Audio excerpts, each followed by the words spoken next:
Now settle in, turn down the lights, and let me tell you about a discovery that changed everything I thought I knew about one of radio's most infamous moments.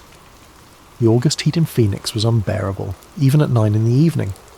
I'd been putting off cleaning out Dad's garage for 3 months since the funeral, but the estate sale was scheduled for next week and I couldn't delay any longer.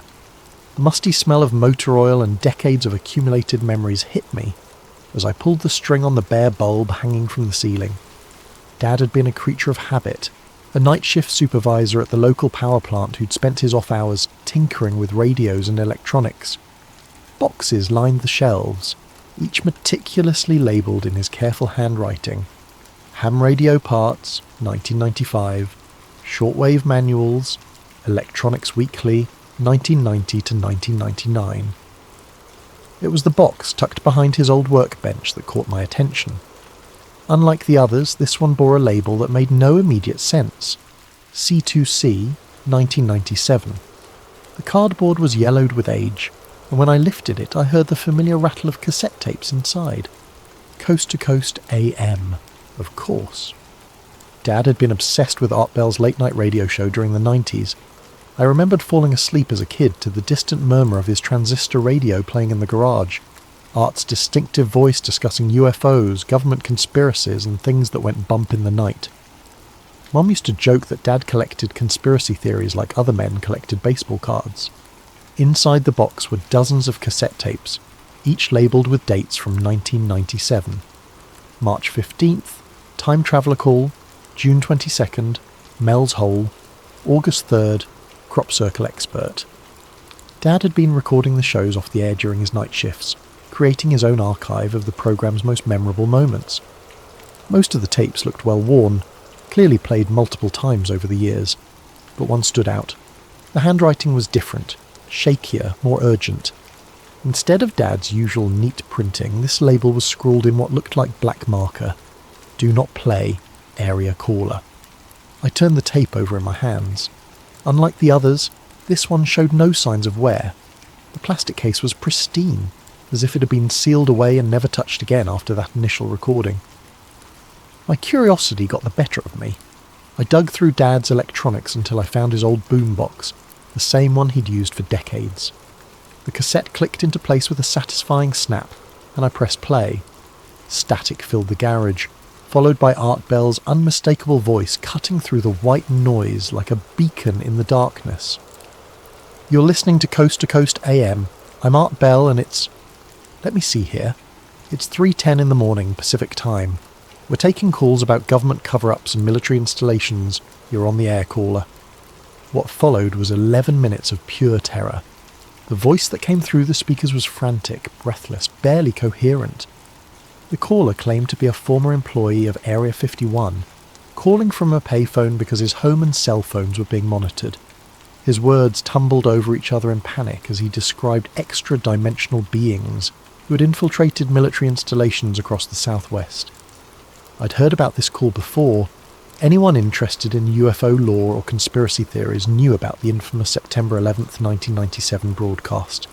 It was legendary among Art Bell fans, the stuff of late-night internet forums and amateur investigators. The satellite feed had mysteriously gone down right in the middle of the call, cutting off the transmission nationwide. But as I listened to Dad's tape, something was different. After the familiar abrupt end that every online upload contained, the tape kept playing.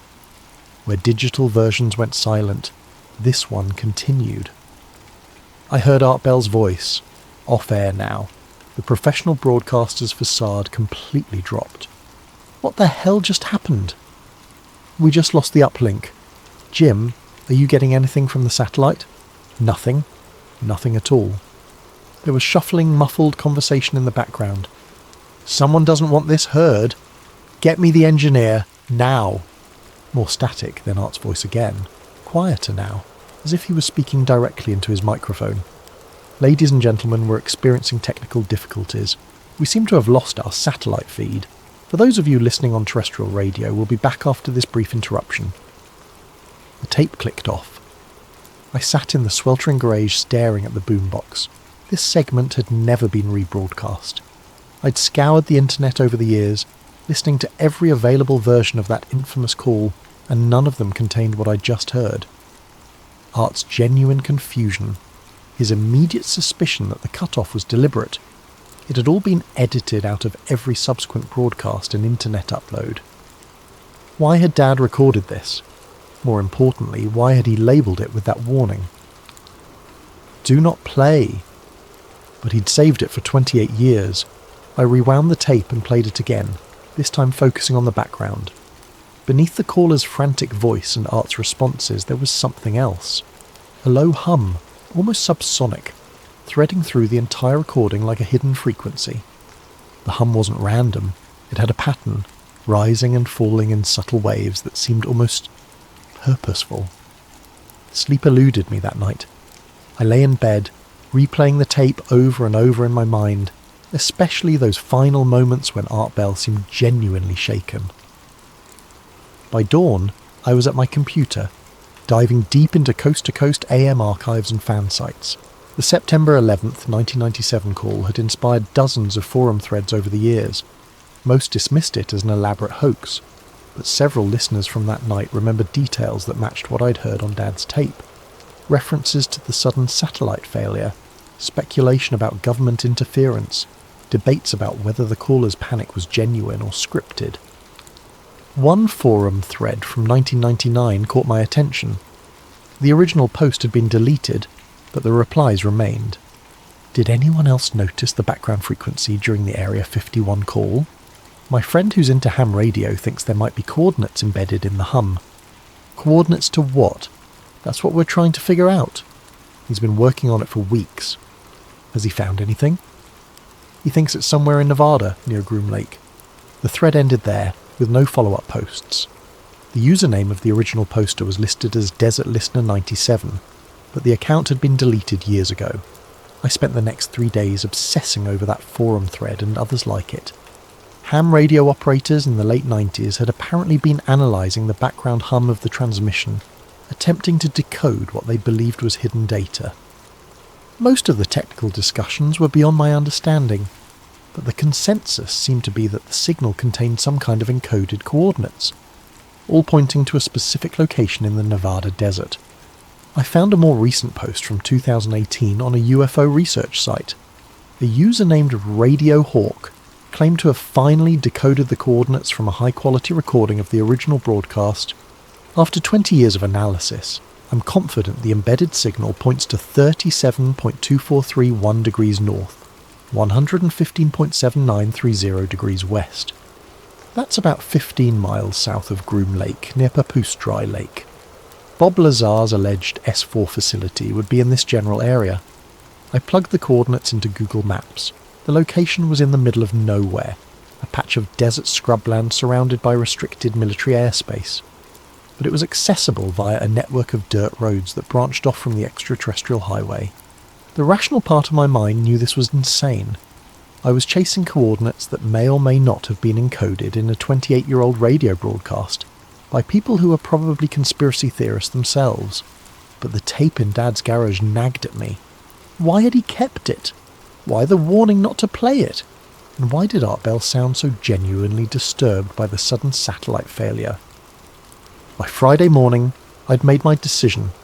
I loaded camping gear into my SUV, printed out maps of the area around Rachel, Nevada, and began the 5-hour drive north into the desert.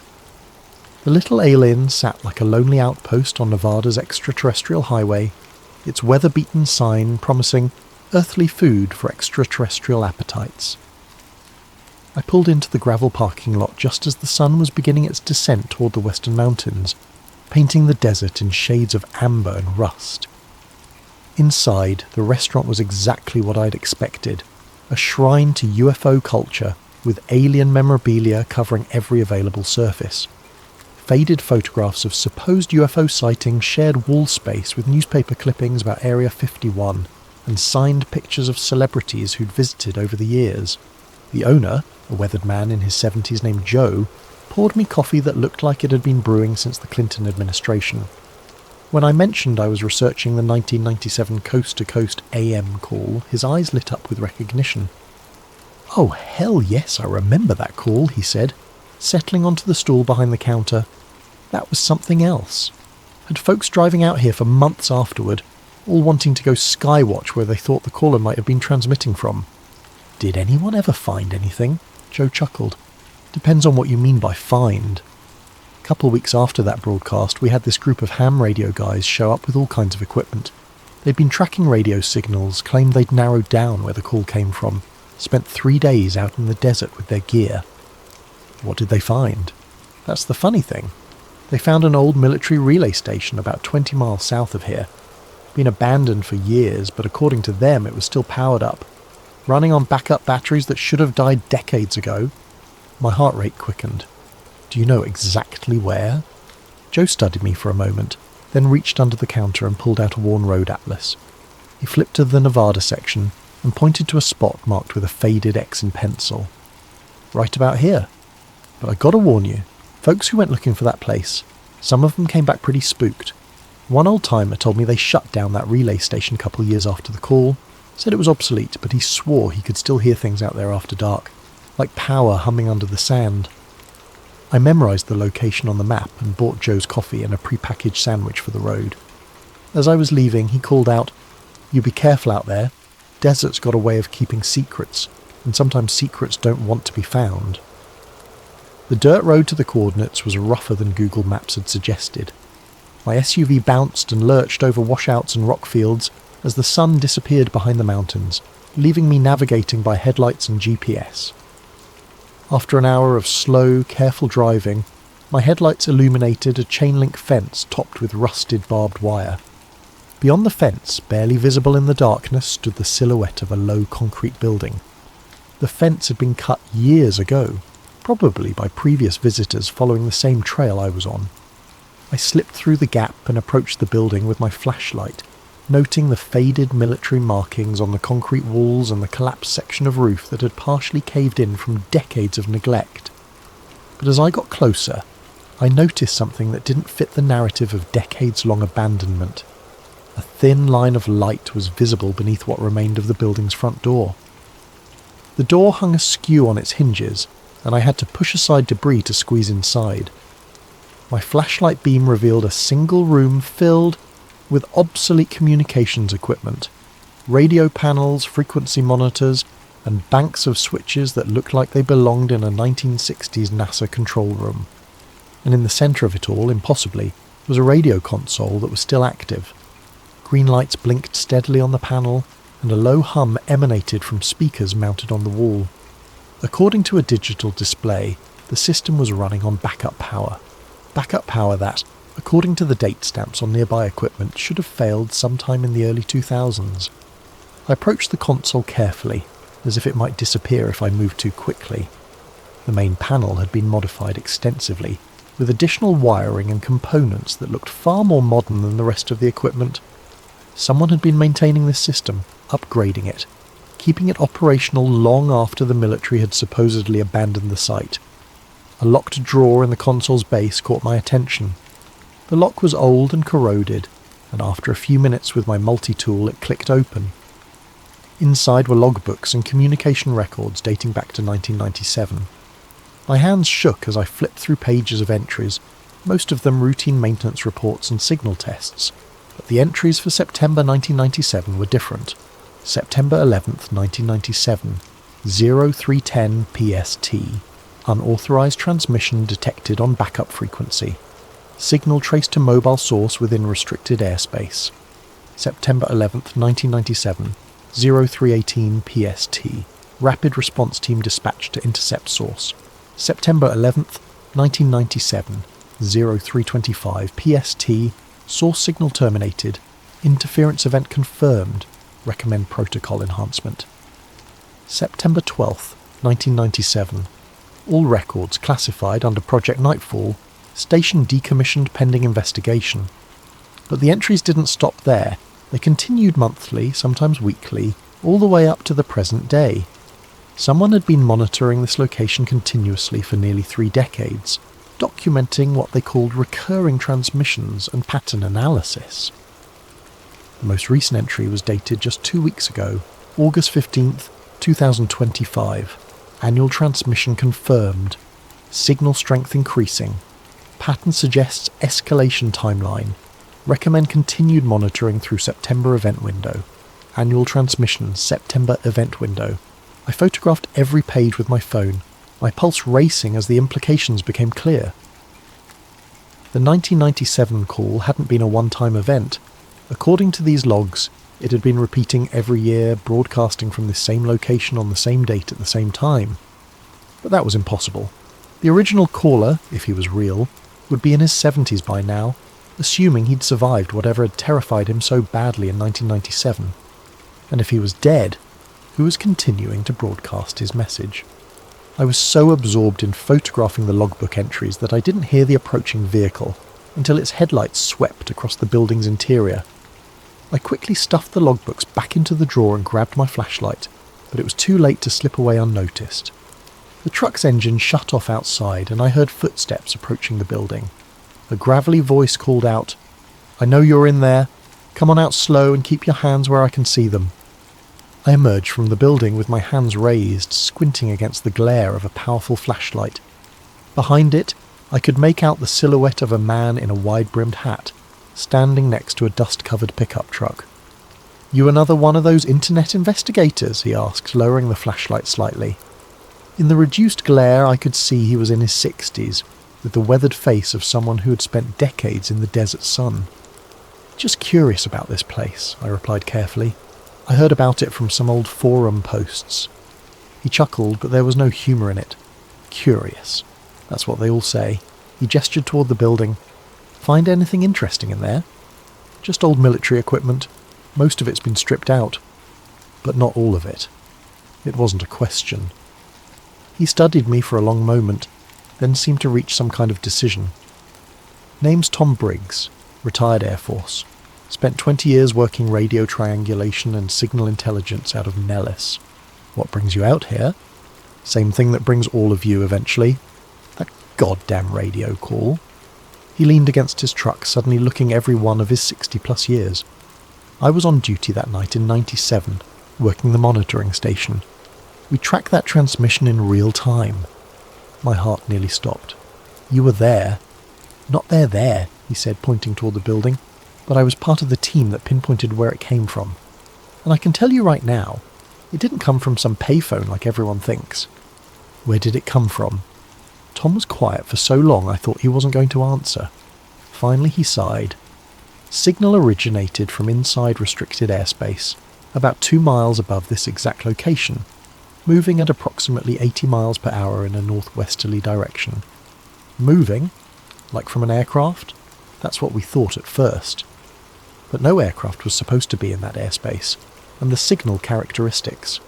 He shook his head. "Damn thing was broadcasting on frequencies that weren't even commercially available in 1997. The transmission equipment would have had to be decades ahead of anything we had at the time. I felt like the ground was shifting beneath my feet." "Are you saying the caller wasn't human?" Tom's laugh was bitter. "I'm saying the caller wasn't calling from Earth, at least not from the surface, whether he was human or not. That's above my pay grade, but I can tell you this. We tracked similar signals every year after that. Same date, same time, same general area. Always from altitude, always moving. Every year. Every September 11th, 3:10 a.m. Pacific, like clockwork." He pushed himself off the truck and walked toward me. "I've been coming out here for the anniversary for the past decade, ever since I retired. Call it professional curiosity." "Have you ever heard the transmission yourself?" "Not directly, but I've got equipment in the truck that can pick up the signal when it broadcasts." He paused. "Which, according to my calculations, should be happening in about 6 hours. I stared at him. "Tonight?" "Tonight's September 11th, isn't it? And if you're out here with questions about that old coast-to-coast call, then you've already been logged by whoever's been monitoring this site. Might as well stick around and see what happens." The casual way he mentioned being logged sent a chill down my spine. "What do you mean, logged?" Tom pointed toward the building. "That radio console in there is not just receiving signals, it's been transmitting location data on everyone who visits this site for the past 28 years. License plates, cell phone signatures, facial recognition if you get close enough to the building." I instinctively took a step back. Transmitting to who? Wish I knew, but whoever's been maintaining this place, they've got resources and technology that goes way beyond amateur radio enthusiasts. He studied my face in the dim light. If you heard that call and came looking, then you're part of whatever's happening here now. Question is, are you ready to find out what that means? Tom's truck was equipped with enough radio and monitoring equipment to stock a small electronics store. While he prepared his receivers, I set up my camping gear at what he assured me was a safe distance from the building, close enough to observe, far enough away to avoid whatever scanning equipment might be hidden inside. As midnight approached, Tom became increasingly focused on his instruments, adjusting frequencies and checking signal strength indicators. I tried to make conversation, but he was clearly in professional mode now, decades of military training taking over. You ever think about what the caller was really warning about? I asked as we waited in the darkness. Every day for 28 years, Tom replied without looking up from his equipment. But I've learned that sometimes the warning isn't meant for the people who hear it first. Sometimes it's meant for the people who come looking later. At 2:30 a.m, Tom's equipment began detecting anomalies.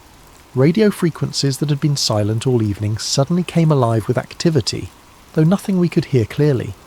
Just bursts of what sounded like digital data transmission.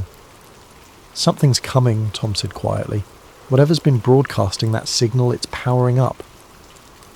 At exactly 3:09 a.m, every piece of radio equipment in Tom's truck went silent. The sudden absence of static and background hum was more unsettling than any sound could have been. "Here we go," Tom whispered.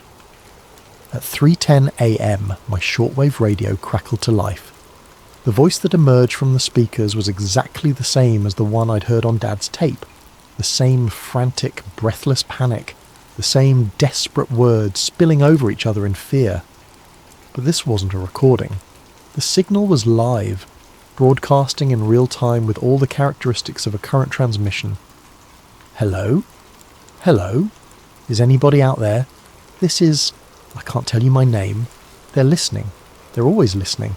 I used to work at Area 51, at the facility they call S4. I need to tell someone what's happening there." Word for word, it was identical to the 1997 broadcast, but as I listened, I began to notice subtle differences in the background. The hum that had intrigued me on Dad's tape was stronger now, more complex. It sounded like machinery, not electronic equipment, but something mechanical, rhythmic, like the steady beating of enormous gears. They're not from here, they're from somewhere else. Another dimension, another reality, I don't know. But they're here now, and they've been infiltrating our military installations. They look like us, but they're not us. They're preparing for something. Tom's equipment was going crazy, needles jumping across dials as he tried to triangulate the source of the transmission. "It's directly overhead," he whispered. 2,000 feet up and holding position. I looked up at the star-filled sky but saw nothing. No aircraft lights. No movement against the constellations. The transmission continued. "If anyone's listening, if anyone cares about this country, you need to know they're coming. They've been here for decades, but now they're ready to reveal themselves. The time is coming when they won't hide anymore." The frantic voice began to break up, just as it had in 1997. But instead of cutting to Art Bell's response, the signal faded to static, then silence. Tom and I sat in the darkness for several minutes, neither of us speaking. Finally, he began shutting down his equipment. "Same message," he said quietly. "Word for word, exactly the same as 97. But that's impossible. It's been 28 years. Tom packed his equipment methodically, his movements careful and deliberate. Maybe the message wasn't meant for 1997. Maybe it was meant for now. As we prepared to leave, I made one final check of the building. The radio console that had been humming with activity was now dark, its green lights extinguished. But in the drawer where I'd found the logbooks, there was something new, a single sheet of paper that hadn't been there before. The paper contained a list of coordinates, hundreds of them, scattered across the United States and other countries. Below the coordinates was a date, September 11th, 2026. And at the bottom of the page, in the same shaky handwriting I'd seen on Dad's cassette tape, were 4 words. "The warning is complete. 3 months have passed since that night in the Nevada desert. I've digitized Dad's tape and compared its background hum to the recording I made of the live transmission. The patterns match perfectly. Not similar, not close, but absolutely identical, down to the most minute frequency variations. It's as if the same message has been broadcasting for 28 years, unchanged and unchanging, waiting for the right people to hear it at the right time. I've traced the coordinates from the paper I found in the building. They correspond to military installations, government facilities, and research centres around the world. Some are public knowledge, NORAD, the Pentagon, major Air Force bases. Others are more obscure, locations that don't appear on any official maps but show up in declassified documents and conspiracy theory forums. All of them are scheduled to be revealed according to the paper on September 11th, 2026. Tom and I stay in touch. He's been monitoring radio frequencies around other coordinates on the list, and he's detected similar transmission anomalies at sites across the southwest. Always the same date, always the same time, always the same message. The warning is spreading, broadcasting from more locations each year. The rational part of my mind still insists this is elaborate fiction. A decades-long hoax perpetrated by unknown parties for unknown reasons. But the evidence keeps accumulating, and my father's cassette tape remains the most damning piece of all. Why did he record it? Why did he save it for 28 years with a warning not to play it? And how did he know that someday someone would need to hear not just the famous call, but the part that came after? Art Bell's genuine shock at the sudden satellite failure, his immediate suspicion that someone didn't want the message heard. I've started having dreams about the desert, about standing in that abandoned building and listening to voices that shouldn't exist. In the dreams, the caller's voice is clearer, less frantic. He's trying to tell me something specific, something beyond the general warning about extra-dimensional beings and infiltration. He's trying to tell me that the transmission isn't a warning about something that might happen. It's a countdown to something that will happen, and we have less than a year left. I think about that final night often, about Tom's words as we packed up our equipment under the desert stars. Maybe the message wasn't meant for 1997. Maybe it was meant for now. But I've come to believe something even more unsettling. The message wasn't just meant for now. It was meant to create now. Every person who heard that call, every investigator who followed the trail of clues, every forum post and conspiracy theory it spawned, were all part of something larger, a carefully orchestrated sequence of events designed to bring the right people to the right places at the right time. The caller said they were coming back. He said they'd been preparing for decades, waiting for the right moment to reveal themselves. September 11th, 2026 is less than 13 months away. Maybe this was the warning, and maybe we missed it the first time because we weren't ready to understand what we were really hearing. But now, 28 years later, with the world balanced on the edge of technological revolution and social upheaval, maybe we're finally ready to listen. My investigation has revealed a truth that's both terrifying and magnificent in its scope. The 1997 call wasn't a cry for help. It was a recruitment message designed to identify and gather people with a curiosity and determination to follow the trail to its conclusion. Every person who heard the call and felt compelled to investigate, every forum post analysing the background hum, every late-night drive to the Nevada desert. It was all planned, orchestrated by intelligence far beyond human comprehension. We weren't discovering the truth. We were being led to it. The evidence is everywhere once you know how to look for it. The forum posts from 1999 that conveniently provided just enough information to keep people searching. The local residents at each site who had decades of documentation ready to share with visitors. The federal authorities who warned people away but never actually prevented them from reaching the sites. Even Tom's appearance at the Nevada installation wasn't coincidence. I've since learned that he received an anonymous tip about unusual activity at the site, timed perfectly to ensure he'd be there when I arrived. We were meant to meet, meant to combine our knowledge and resources to uncover the full scope of the network.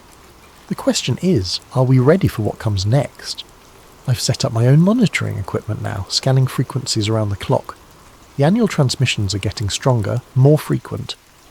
What started as a single desperate call in 1997 has become a network of signals broadcasting from locations across the globe. But I've also detected something new in recent weeks. Responses. Other voices, speaking in languages I don't recognise, transmitting from coordinates that don't appear on any of our maps. The network isn't just broadcasting anymore, it's communicating, coordinating, preparing for something massive. The pattern is accelerating. 2 weeks ago, Tom called me with news that confirmed my worst fears. His equipment had detected a massive power surge across the entire southwestern United States, centred on the Nevada installation. The surge lasted exactly 11 minutes, the same duration as the original 1997 call, and occurred at precisely 3:10 a.m. Pacific time. But it wasn't September 11th, it was August 30th, 2 weeks early. The timeline's changing, Tom told me over our encrypted connection. Whatever they've been building toward, it's happening faster than planned. I drove back to Nevada that same night, arriving at the installation just before dawn. The building looked the same from the outside, but inside everything had changed. The old radio console had been replaced with equipment I'd never seen before. Sleek, crystalline structures that hummed with barely contained energy. The walls were lined with displays showing data streams in symbols that looked almost hieroglyphic. And standing in the centre of it all was a man I recognised from photographs in Dad's papers. He was older now, greyer, but unmistakably the same person who had signed those letters as J. Mitchell. "You're right on time," he said without turning around. "Your father said you'd figure it out eventually. He was very proud of you, you know." "You knew my father." Mitchell smiled sadly. "Jim was one of us from the beginning, a member of the group tasked with documenting and preserving evidence of the contact protocol. We've been preparing for this moment for over 30 years. Contact protocol? The systematic introduction of humanity to our partners in this venture," Mitchell explained, gesturing toward the alien equipment surrounding us. "The beings your father's generation called extra-dimensional are actually our ancestors, humanity's future selves, travelling back through time to guide our development and ensure we reach the point where contact becomes possible." The revelation hit me like a physical blow. Time travellers? "Think of it as temporal anthropology," Mitchell said. "They've been observing and occasionally intervening in human development for centuries, but always carefully, always gradually." The 1997 broadcast was the beginning of the final phase, the recruitment and preparation of individuals who would help facilitate the open revelation of their presence. He activated one of the displays showing me a timeline spanning decades. The 1997 coast-to-coast call was just one point on a vast map of interventions, UFO sightings, government leaks, conspiracy theories, and media portrayals all carefully orchestrated to gradually prepare humanity for the truth. Every person who heard that call and felt compelled to investigate was selected for specific psychological and intellectual traits, Mitchell continued. Curiosity, persistence, the ability to think outside conventional frameworks. You and hundreds of others like you have been unknowingly preparing for this moment your entire lives. What moment? Mitchell's expression grew grave. September 11th, 2026 was the original timeline for open contact. But global events have accelerated beyond projections. Climate change, technological advancement, social upheaval. Humanity is approaching a critical point earlier than expected. The contact timeline has been moved up. To when? September 11th, 2025, this year, 63 days from now. The weight of the revelation nearly buckled my knees. "Why are you telling me this?" "Because you have a choice to make," Mitchell said. "You can walk away now, return to your normal life, and watch the revelation unfold on the news like everyone else. Or you can stay and help us prepare for what's coming. Your father chose to help, but he knew the final decision would be yours." I thought about Dad's cassette tape, his careful preservation of evidence, his lifelong fascination with the unexplained. He'd been part of something incredible, something that would reshape humanity's understanding of its place in the universe. What would I have to do? Mitchell smiled. Help us wake up the rest of the network. There are monitoring stations like this one all over the world, and each one needs an operator who understands what they're really seeing. People like you, who followed the trail this far and are ready to take the final step. And somewhere in the static between stations, in the quiet moments when the airwaves fall silent, I swear I can hear machinery humming beneath the earth, enormous gears turning in preparation for something vast and inevitable. The warning is complete, the paper said, but I don't think the warning was ever meant for us. I think it was meant for them, our future selves, confirming that the timeline was proceeding as planned, that the right people were in the right places at the right time. I accepted Mitchell's offer. Over the past 2 months, I've helped activate 17 monitoring stations across North America. Each station is operated by someone like me, a person who heard the call, followed the clues, and discovered they'd been selected for something extraordinary. We're not just observers anymore, we're participants in the most significant event in human history. The technology is beyond anything our current science can explain.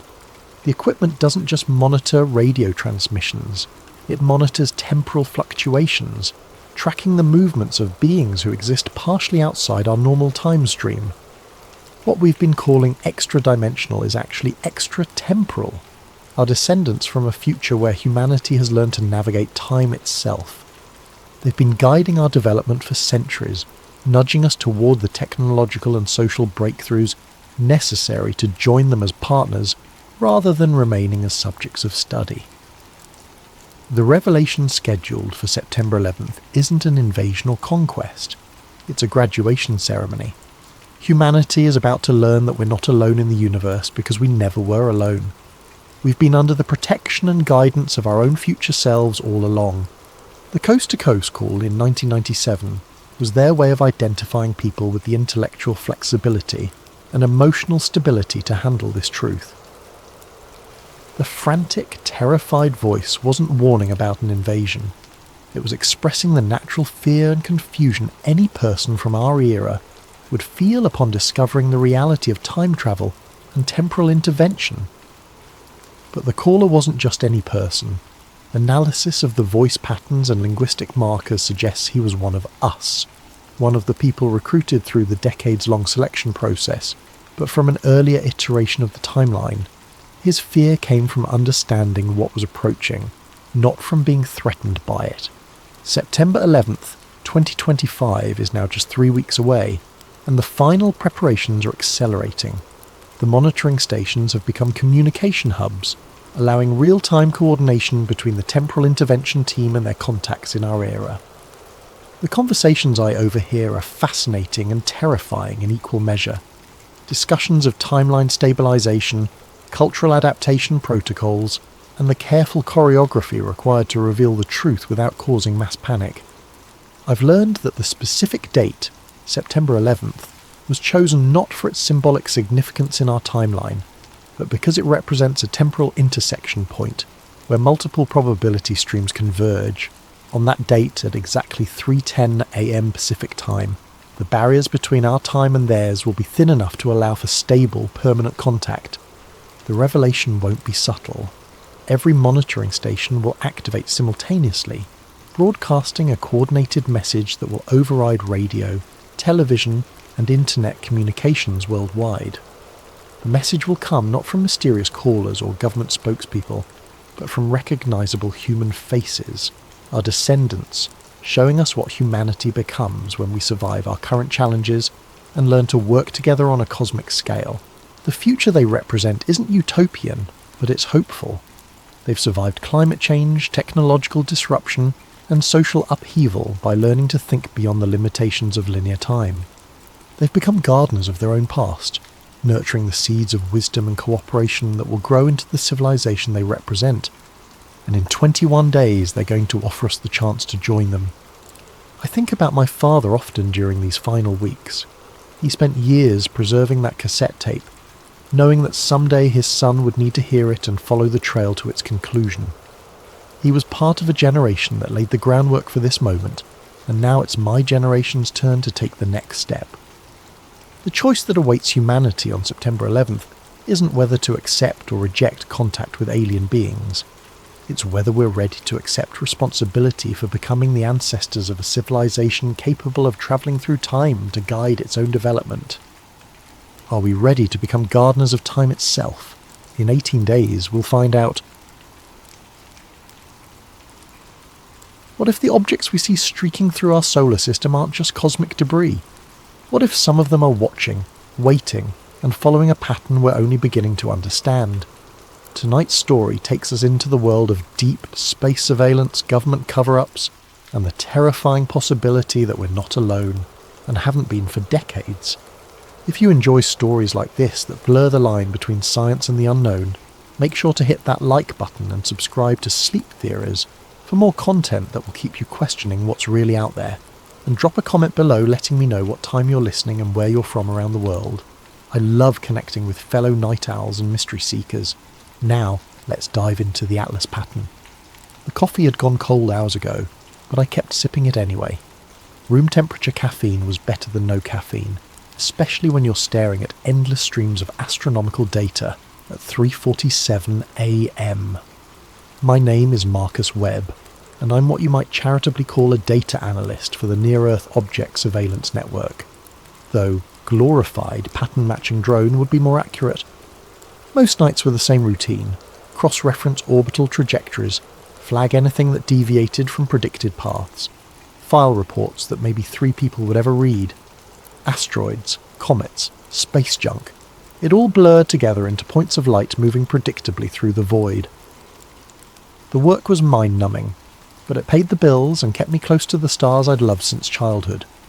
That night was different, though I didn't realise it at first. I was reviewing data from 3I Atlas, the interstellar comet that had been making headlines for the past few months.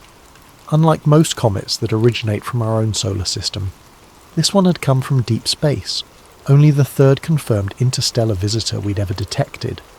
The media loved stories about cosmic wanderers, and 3I Atlas fit the bill perfectly. Except something was wrong with the data. At first I thought it was an equipment malfunction. Comets develop distinctive comas, those glowing halos of gas and dust, when they get close to the sun. It's basic astronomy. But according to my instruments, 3I Atlas showed no signs of outgassing despite being well within the zone, where it should have been blazing like a celestial torch. I pulled up the trajectory data and felt my stomach drop. The orbital path showed tiny corrections, minute adjustments that were impossibly precise for a chunk of ice and rock tumbling through space. I ran the calculations 3 times, then a 4th, but the result was always the same. 3I Atlas wasn't following a natural ballistic trajectory, it was steering. My hands trembled as I documented everything: spectral analysis, trajectory corrections, the complete absence of a coma. I cross-referenced the data with our deep space tracking stations and found the same anomalies reflected across multiple observation points. This wasn't instrument error, this was real. I drafted my report with meticulous care, attaching every piece of supporting data I could find. The implications were staggering. If 3I Atlas was under intelligent control, it meant we were being visited by something far more sophisticated than a wandering comet. I encrypted the files and submitted them through official channels, then sat back in my chair and tried to process what I'd discovered. Sleep was impossible. I spent the remaining hours before dawn triple-checking my work, running additional simulations, and preparing for the inevitable barrage of questions that would come once my superiors saw the report. Part of me was terrified, but another part was electric with excitement. This could be the discovery that changed everything. When I arrived at work the next morning, I went straight to my computer to pull up the backup files of my observation log. The screen flickered to life, and my blood ran cold. The entire night's work was gone. In place of my carefully documented anomalies was a single line of text: instrument error, data invalid, log purged. I tried accessing the backup servers, but every copy had been scrubbed clean. It was as if the past 12 hours of work had never happened. My report had vanished without a trace, leaving no evidence that I'd ever observed anything unusual about 3I Atlas. But I remembered every detail. The trajectory corrections, the missing coma, the impossible precision of its path through space. Someone had wiped my data, but they couldn't wipe my memory. I sat in my cubicle, staring at the blank screen, and realised I was no longer just a data analyst. I had become a witness to something that someone very powerful didn't want the world to know. The question was, what was I going to do about it? The fluorescent lights hummed overhead, casting their sterile glow across rows of identical workstations. My colleagues went about their morning routines, oblivious to the fact that evidence of possible extraterrestrial intelligence had been discovered and then systematically erased overnight. I wanted to scream, to shake them all and tell them what I'd seen. Instead, I opened a new observation log and tried to pretend that nothing had changed. But everything had changed. I just didn't know how much yet. I spent the morning trying to reconstruct my observations from memory, but without the raw data, it felt like chasing shadows. Every time I pulled up 3i Atlas in the current tracking system, the trajectory looked perfectly normal. Textbook comet behaviour with no signs of the anomalies I'd documented just hours before. Around lunch, I decided to reach out to Dr. Jennifer Martinez, a colleague at the Palomar Observatory who'd been tracking the same object. If anyone else had noticed the irregularities, it would be her. I kept the email casual, asking about her observations and mentioning that I'd seen some interesting data patterns the night before. Her reply came back within minutes. "Hey Marcus, nothing unusual on our end. Standard comet behaviour all the way. Maybe check your instrument calibration." The dismissal stung, but I couldn't blame her. Without the data to back up my claims, I sounded like another conspiracy theorist seeing patterns in random noise. I spent the afternoon reviewing archived observations, looking for any trace of what I'd seen, but came up empty. When I got home that evening, I went straight to my home office to fire up my personal workstation. If the official channels had been compromised, maybe I could find some trace of the truth in my own files. I'd been in the habit of backing up interesting observations to my personal cloud storage, just in case. The computer took longer than usual to boot up. When the desktop finally appeared, I noticed immediately that something was wrong. Files were missing, folders had been rearranged, my backup directories were completely empty. A chill ran down my spine as I checked the access logs. According to the timestamps, my computer had been remotely accessed while I was at work. Someone had systematically gone through my personal files and deleted anything related to astronomical observations from the past month. I was reaching for my phone to call tech support when it rang. The caller ID showed an unknown number. "Hello? Marcus Webb?" The voice was calm, professional, with a slight electronic distortion that suggested it was being run through a voice changer. "Who is this?" "Someone who wants to help you avoid making a very serious mistake. You filed a report last night about anomalous observations of Object 3i Atlas. That report has been classified and removed from all systems." My mouth went dry. "I don't know what you're talking about." "Mr. Webb, we know exactly what you saw, and we know you backed up the data. We also know you've already reached out to colleagues trying to verify your observations. This is your only warning. You didn't see what you think you saw. Drop it." "Listen, I don't know who you are, but we know where you live, Marcus. We know about your sister in Portland, your ex-wife in Denver, your elderly parents in Florida. We know about your mortgage, your student loans, your chronic insomnia, and your prescription for Ambien. We know everything about you, and we're asking you nicely to forget about last night." The line went dead. I sat in my darkened office, phone still pressed to my ear, trying to process what had just happened. The specificity of the threats was terrifying. They weren't bluffing. Someone had compiled a complete dossier on my life, and they were willing to use it to keep me quiet. But quiet about what? If 3i Atlas was just a comet, why go to such elaborate lengths to cover up my observations?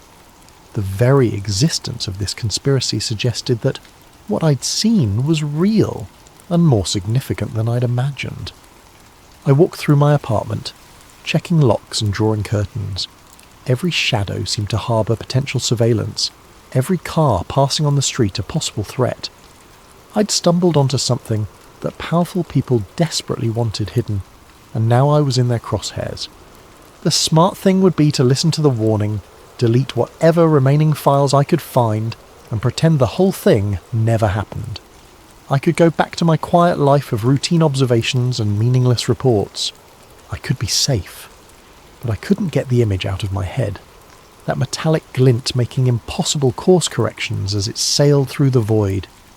If this was evidence of extraterrestrial intelligence, didn't the world have a right to know? I made a decision that would haunt me for months to come. Instead of backing down, I was going to dig deeper. The next few days passed in a haze of paranoia and careful routine.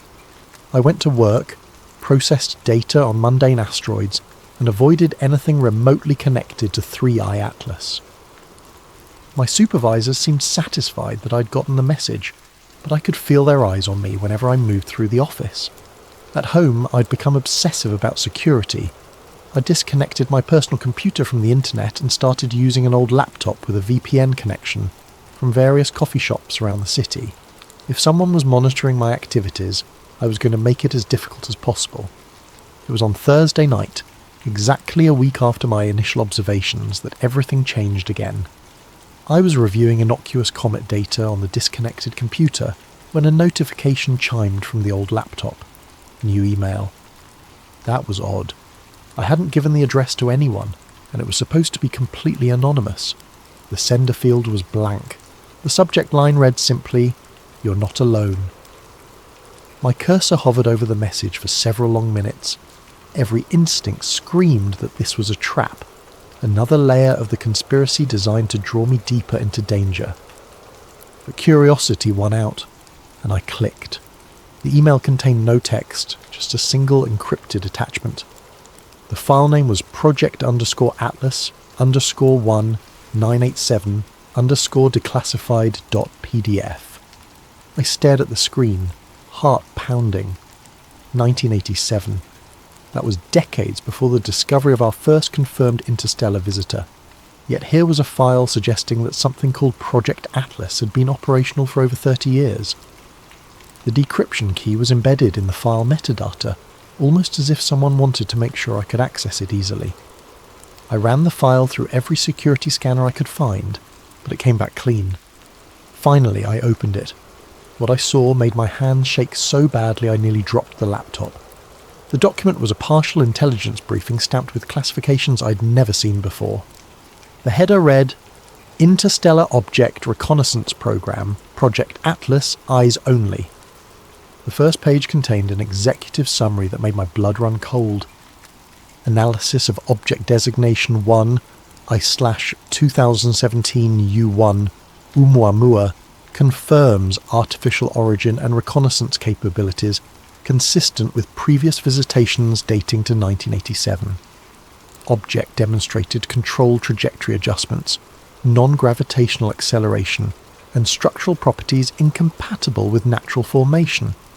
Recommend continuation of monitoring protocols and information containment procedures.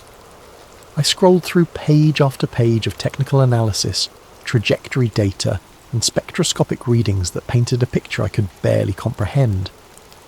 Oumuamua, the first officially recognised interstellar visitor, hadn't been a natural object at all. According to this document, it was some kind of reconnaissance probe, and it wasn't the first.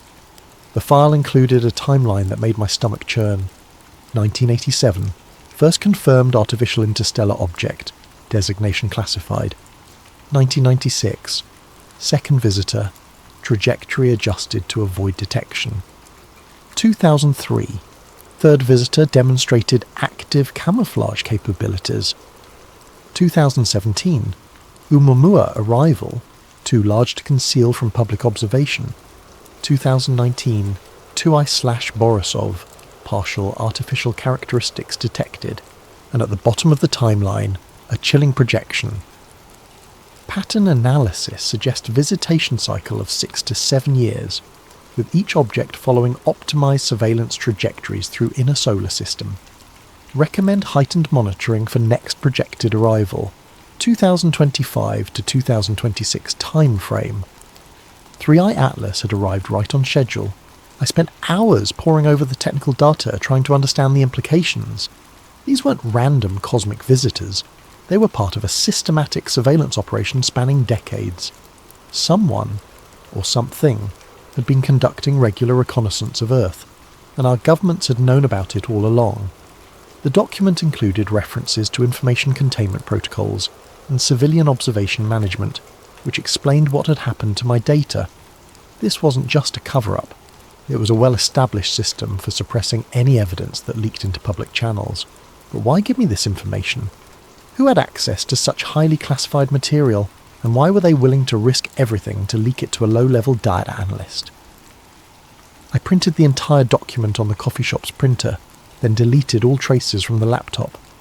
This was too important to trust to digital storage alone. As I walked home through the darkened streets, clutching the papers under my jacket, I couldn't shake the feeling that I was being watched. The next morning brought a fresh horror. When I arrived at work, my supervisor was waiting at my desk with a grim expression. "Marcus, we need to talk. Conference room 3 now."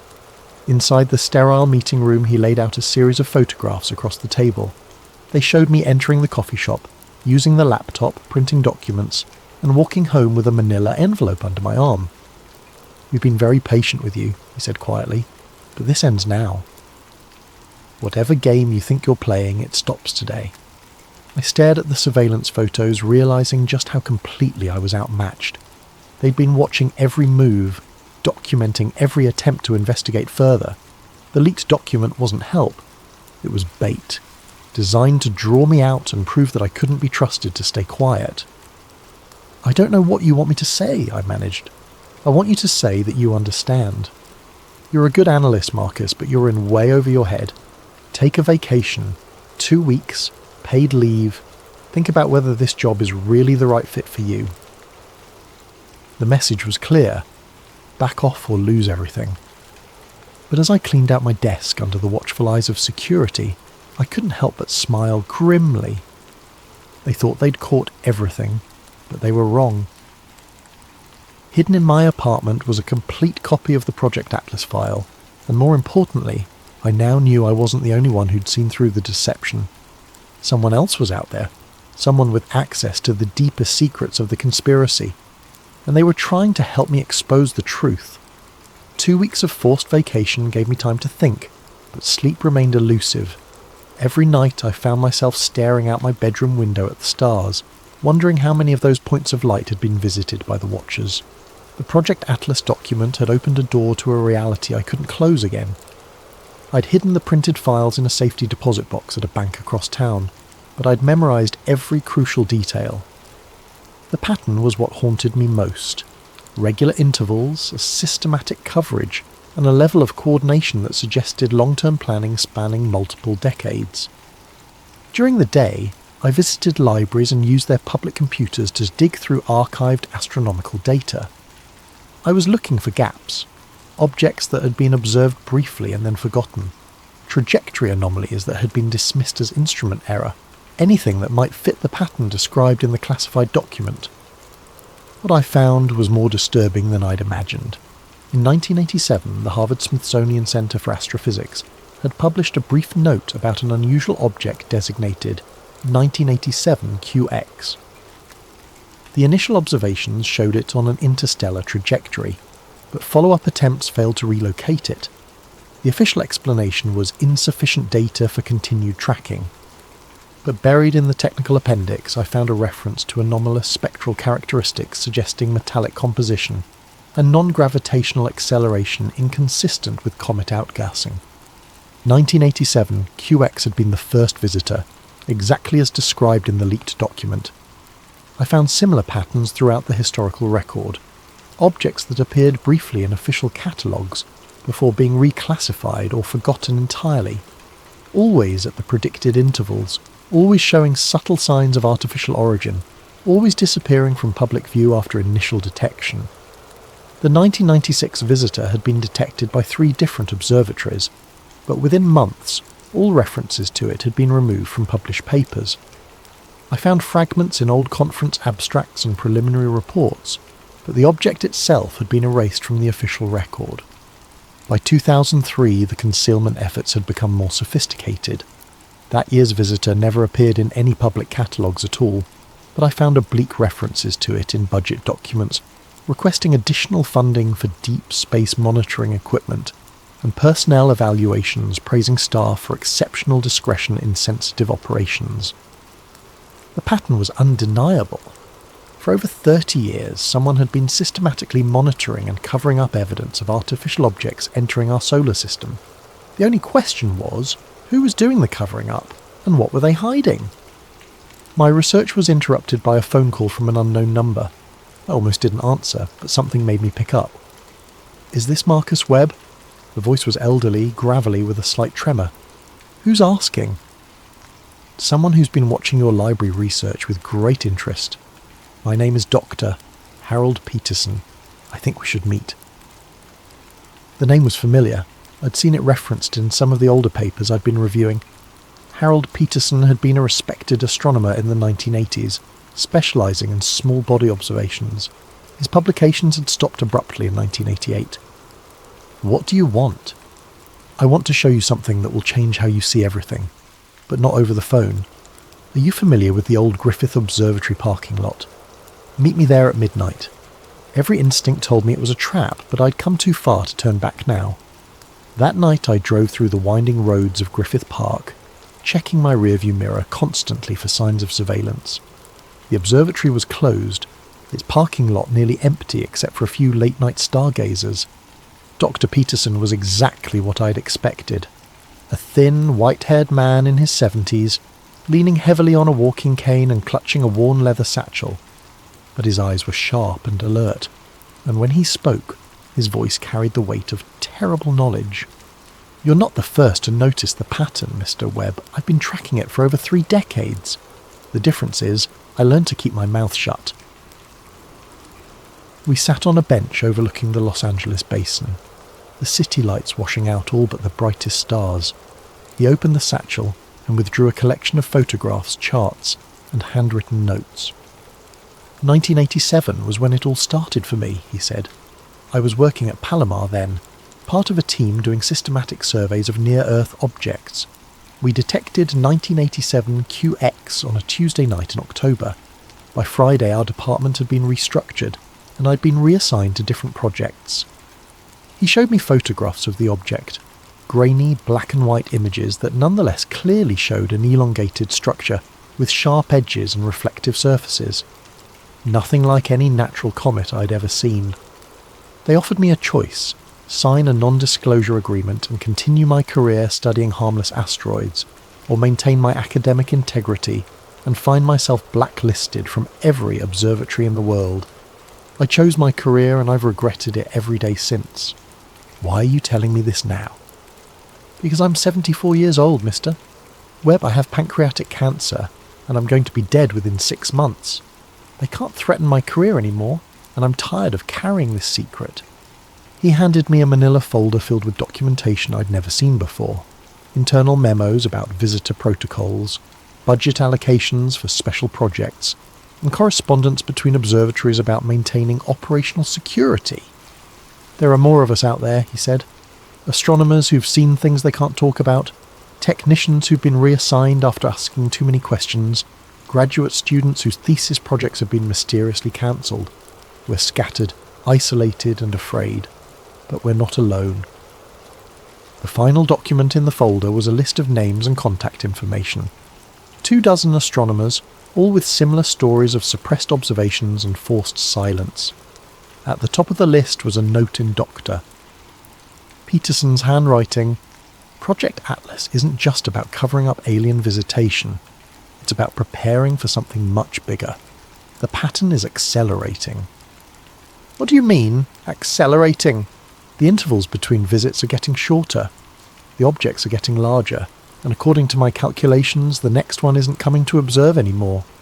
He pointed up at the stars with a trembling finger. It's coming to stay. We sat in silence for several long minutes, the weight of his words settling over me like a shroud. Finally, I asked the question that had been haunting me since I'd first seen the anomalous data. What do we do about it? Dr. Peterson smiled grimly. We prepare for the possibility that our governments have been lying to us for 37 years, and we get ready to find out what they've really been hiding. As I drove home that night, the list of names burning like a coal in my jacket pocket, I realised that my journey was far from over. I thought I was investigating a simple cover-up, but I was actually uncovering something much more complex and terrifying. The watchers in space weren't just visitors passing through our solar system. They were scouts, preparing the way for something bigger. And soon, we were going to find out what that something was.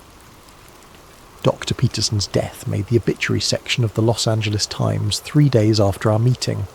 Noted astronomer Harold Peterson, 74, died, peacefully in his sleep after a brief illness. No mention of his decades of research or his role in early deep space observations. Just another forgotten scientist disappearing from the record. But his list lived on. I'd spent the past week carefully reaching out to the contacts he'd provided, using coded language and anonymous email accounts. The responses had been both encouraging and terrifying. Dr. Elena Rodriguez from the University of Arizona. I've been waiting 30 years for someone to ask the right questions. James Mitchell, formerly of JPL. They reassigned me to Mars imaging after I got too curious about irregular trajectories. I've kept my own records. Professor Liu Wei from Beijing Observatory. The phenomenon is global. Chinese space program has similar protocols. Each conversation revealed another piece of the puzzle. The conspiracy wasn't limited to American institutions. It was an international effort involving every major spacefaring nation. The implications were staggering. My unofficial network was coming together just in time for the Southwest Astronomical Conference in Phoenix. It was perfect cover. Hundreds of professional and amateur astronomers gathering to discuss recent observations and share data. If I was careful, I could meet with several of my contacts without raising suspicion. I registered under my real name and booked a flight to Phoenix, trying to maintain the appearance of normal professional activity. But as I packed for the trip, I couldn't shake the feeling that I was being watched. Cars seemed to linger too long outside my apartment. The same face appeared in multiple coffee shops. Paranoia, maybe, but the events of the past month had taught me to trust my instincts. The conference was held at a sprawling resort complex in Scottsdale, with sessions scattered across multiple buildings and hundreds of attendees milling about between presentations. Perfect for discreet meetings, but also perfect for surveillance. I'd arranged to meet Dr. Rodriguez during the lunch break at a quiet cafe in the resort's north wing. She was a compact woman in her 50s, with prematurely grey hair and intense dark eyes that seemed to catalogue every detail of her surroundings. "You're taking a big risk reaching out to all of us," she said quietly as we found a corner table. "They're very good at monitoring communications." "I know," but Dr. Peterson thought it was time to break the silence. "Harold was a good man. He carried this burden longer than any of us should have to." She slid a thin tablet across the table. "I've compiled everything I could recover from my observations in 1996. The trajectory data alone should be enough to prove artificial control." I downloaded the files to an encrypted drive, noting the precision of her documentation. This wasn't the work of a conspiracy theorist. This was rigorous scientific analysis that had been systematically suppressed. "There's something else," she said. "I've been in contact with colleagues in other countries. The pattern isn't random. These objects are conducting systematic reconnaissance of our entire solar system, mapping resources, defensive capabilities, population centres. For what purpose? That's what we need to find out. But I don't think we have much time left." Our meeting was interrupted by the arrival of James Mitchell, a nervous-looking man in his 60s who kept glancing over his shoulder as he approached our table. "We need to move," he said urgently. "There's a man with a camera taking pictures of everyone at this table." Black suit, earpiece, sitting by the fountain. I turned casually and spotted him immediately. Too well dressed for a conference, too alert for a tourist. Our eyes met for a split second before he looked away, but I'd seen enough to know we were blown. "How did they find us so fast?" Dr. Rodriguez whispered. "Doesn't matter," Mitchell replied. "What matters is getting out of here before they decide we're too dangerous to monitor passively." We separated and left through different exits, but the damage was done. My cover was blown, and now they knew I was actively building a network of suppressed witnesses. As I walked back to my hotel room, I could feel eyes on me from multiple directions. That evening I attended a presentation on deep space observation techniques, trying to maintain the appearance of normal conference activity. But my mind was racing, processing everything I'd learned and trying to anticipate their next move. The answer came sooner than expected. When I returned to my room at 11 p.m, the door was slightly ajar. I pushed it open slowly, reaching for the light switch, and froze. My room had been systematically searched. Every piece of luggage had been opened, every pocket turned inside out. My laptop was missing, along with the encrypted drives containing the leaked documents. But they'd left something behind. A single photograph on the bed. It showed me sitting at the cafe with Doctor, Rodriguez and Mitchell, all three of us clearly identifiable, written across the bottom in red ink, "Last warning." I grabbed my passport and the few items they'd left behind and got out of there immediately. The hotel lobby was filled with conference attendees, but I could spot at least 3 people who didn't belong, too alert, too focused on me specifically. I made it to my rental car and drove straight to the airport, abandoning my scheduled return flight for the first available departure to anywhere. As the plane lifted off, I watched Phoenix's lights disappear below and tried to process how completely my life had changed. I was no longer an investigator uncovering a conspiracy.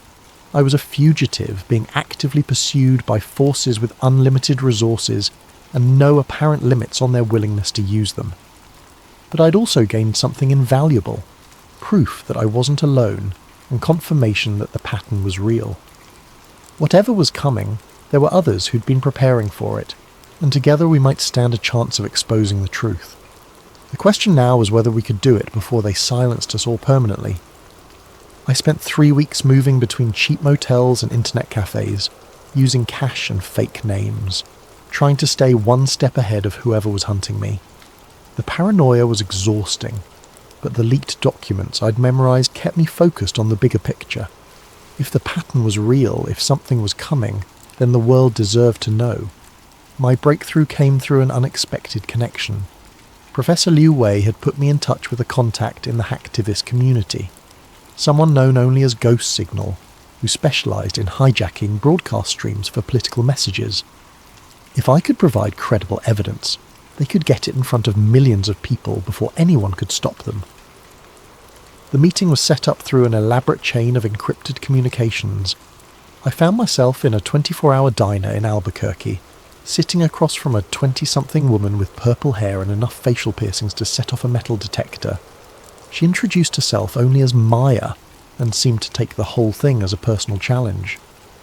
"So you're telling me the government's been covering up alien visitors for 30 years, she said, stirring sugar into her coffee. "Not alien visitors, reconnaissance probes. There's a difference." "Is there?" "Either way, it's the biggest story in human history and they've been lying about it." She pulled out a modified tablet and began typing rapidly. "I can get you into any broadcast stream you want. Major networks, streaming services, social media feeds. The question is, what exactly do you want to tell people?" I'd been preparing for this moment for weeks. The message needed to be clear, credible, and impossible to dismiss as a hoax. I outlined my plan, a 10-minute presentation laying out the evidence, supported by the data I'd compiled from multiple sources. "Here's the problem," Maya said. "As soon as you start broadcasting, they're going to try to shut you down. I can keep the stream live for maybe 15 minutes before they find all my back doors. You get one shot at this. That's all I need." We spent the next hour setting up the technical details. Maya would hijack a popular astronomy livestream during peak viewing hours, giving me access to an audience already interested in space-related content. The broadcast would go out simultaneously across multiple platforms, making it harder to suppress completely. "One more thing," she said as we prepared to leave. "Once this goes live, there's no going back. They'll know exactly who you are and where you are. You sure you're ready for that?" I thought about Dr. Peterson, dying alone with his secrets, about Dr. Rodriguez and the others, spending decades in forced silence, about 3i Atlas, sailing through space on its impossible trajectory while the world remained oblivious to the truth. I'm ready. The broadcast was scheduled for 9 p.m. Eastern Time on a Thursday night, prime viewing for astronomy enthusiasts. I'd rented a small studio space under a fake name and set up basic recording equipment. Maya would handle the technical aspects remotely, leaving me to focus on delivering the most important message of my life. At exactly 9 o'clock, Maya's voice crackled through my earpiece. "You're live in 3, 2, 1. Good evening. My name is Marcus Webb, and I'm a data analyst for the Near-Earth Object Surveillance Network. What I'm about to tell you will challenge everything you think you know about our place in the universe. I started with 3i Atlas, describing my initial observations and the systematic erasure of evidence. Then I expanded to the broader pattern, using charts and graphs to illustrate the regular intervals and artificial characteristics of the interstellar visitors. These objects aren't random cosmic debris, I continued, holding up copies of the leaked documents. They're part of a systematic reconnaissance program that has been monitoring Earth for over 3 decades. Our governments know this, and they've been actively covering it up. The chat feed exploded with comments, skepticism mixed with fascination as viewers tried to process what they were hearing. Some demanded additional proof, others shared their own unexplained observations, and a few confirmed that similar anomalies had been reported in other countries. The pattern is accelerating, I said, moving to my final slides. The intervals between visits are getting shorter, and according to my analysis, the next object, designated 4I/ATLAS, isn't coming to observe. It's coming to establish a permanent presence. I displayed the trajectory calculations that showed the next visitor would arrive within 18 months, on a path that would bring it into a stable orbit around Earth rather than passing through the solar system. Based on the data I've compiled from multiple sources, 4I/ATLAS will arrive in approximately 543 days. Unlike its predecessors, this object will not be leaving. It will take up position in our local space, and we need to be prepared for what that means. The chat feed was going crazy now, with thousands of viewers sharing the stream and demanding answers. Several amateur astronomers confirmed they could verify parts of my data with their own observations. The message was spreading faster than I dared hope. That's when Maya's voice crackled urgently in my earpiece. "We've got company." Black SUVs surrounding the building, and my feeds are being traced. "Wrap it up now." "If you're watching this, please share it with everyone you know," I said quickly. "The truth has been hidden for too long. In less than 2 years, we're going to find out what 37 years of reconnaissance has been preparing for. Don't let them keep you in the dark anymore." The feed went black just as I heard heavy footsteps in the corridor outside. I grabbed my notes and headed for the fire exit, but it was too late. 3 men in dark suits were already coming through the door, moving with the efficiency of people who'd done this many times before. "Mr. Webb, you need to come with us." I thought about running, but there was nowhere to go. I'd accomplished what I'd set out to do. The message was out there, spreading across the internet faster than they could contain it. Even if they silenced me now, the truth was already in motion. "Did I get your attention?" I asked. The lead agent smiled coldly. "You have no idea what you've just done." As they led me out in handcuffs, I caught a glimpse of my reflection in a storefront window. I looked exhausted, paranoid, probably more than a little crazy. But I also looked free. For the first time in months, I wasn't carrying the burden of the secret alone. The truth was finally out there, and now the world would have to decide what to do with it. I spent the next 72 hours in a windowless room that officially didn't exist, being questioned by people who officially weren't there. They didn't identify themselves, didn't read me my rights, and didn't seem particularly interested in following any legal procedures I was familiar with. The questions were always the same. Who had given me the classified documents? How many copies existed? Who else was involved in my conspiracy to disseminate false information? I stuck to the same answers. I'd acted alone, based on my own observations and publicly available data.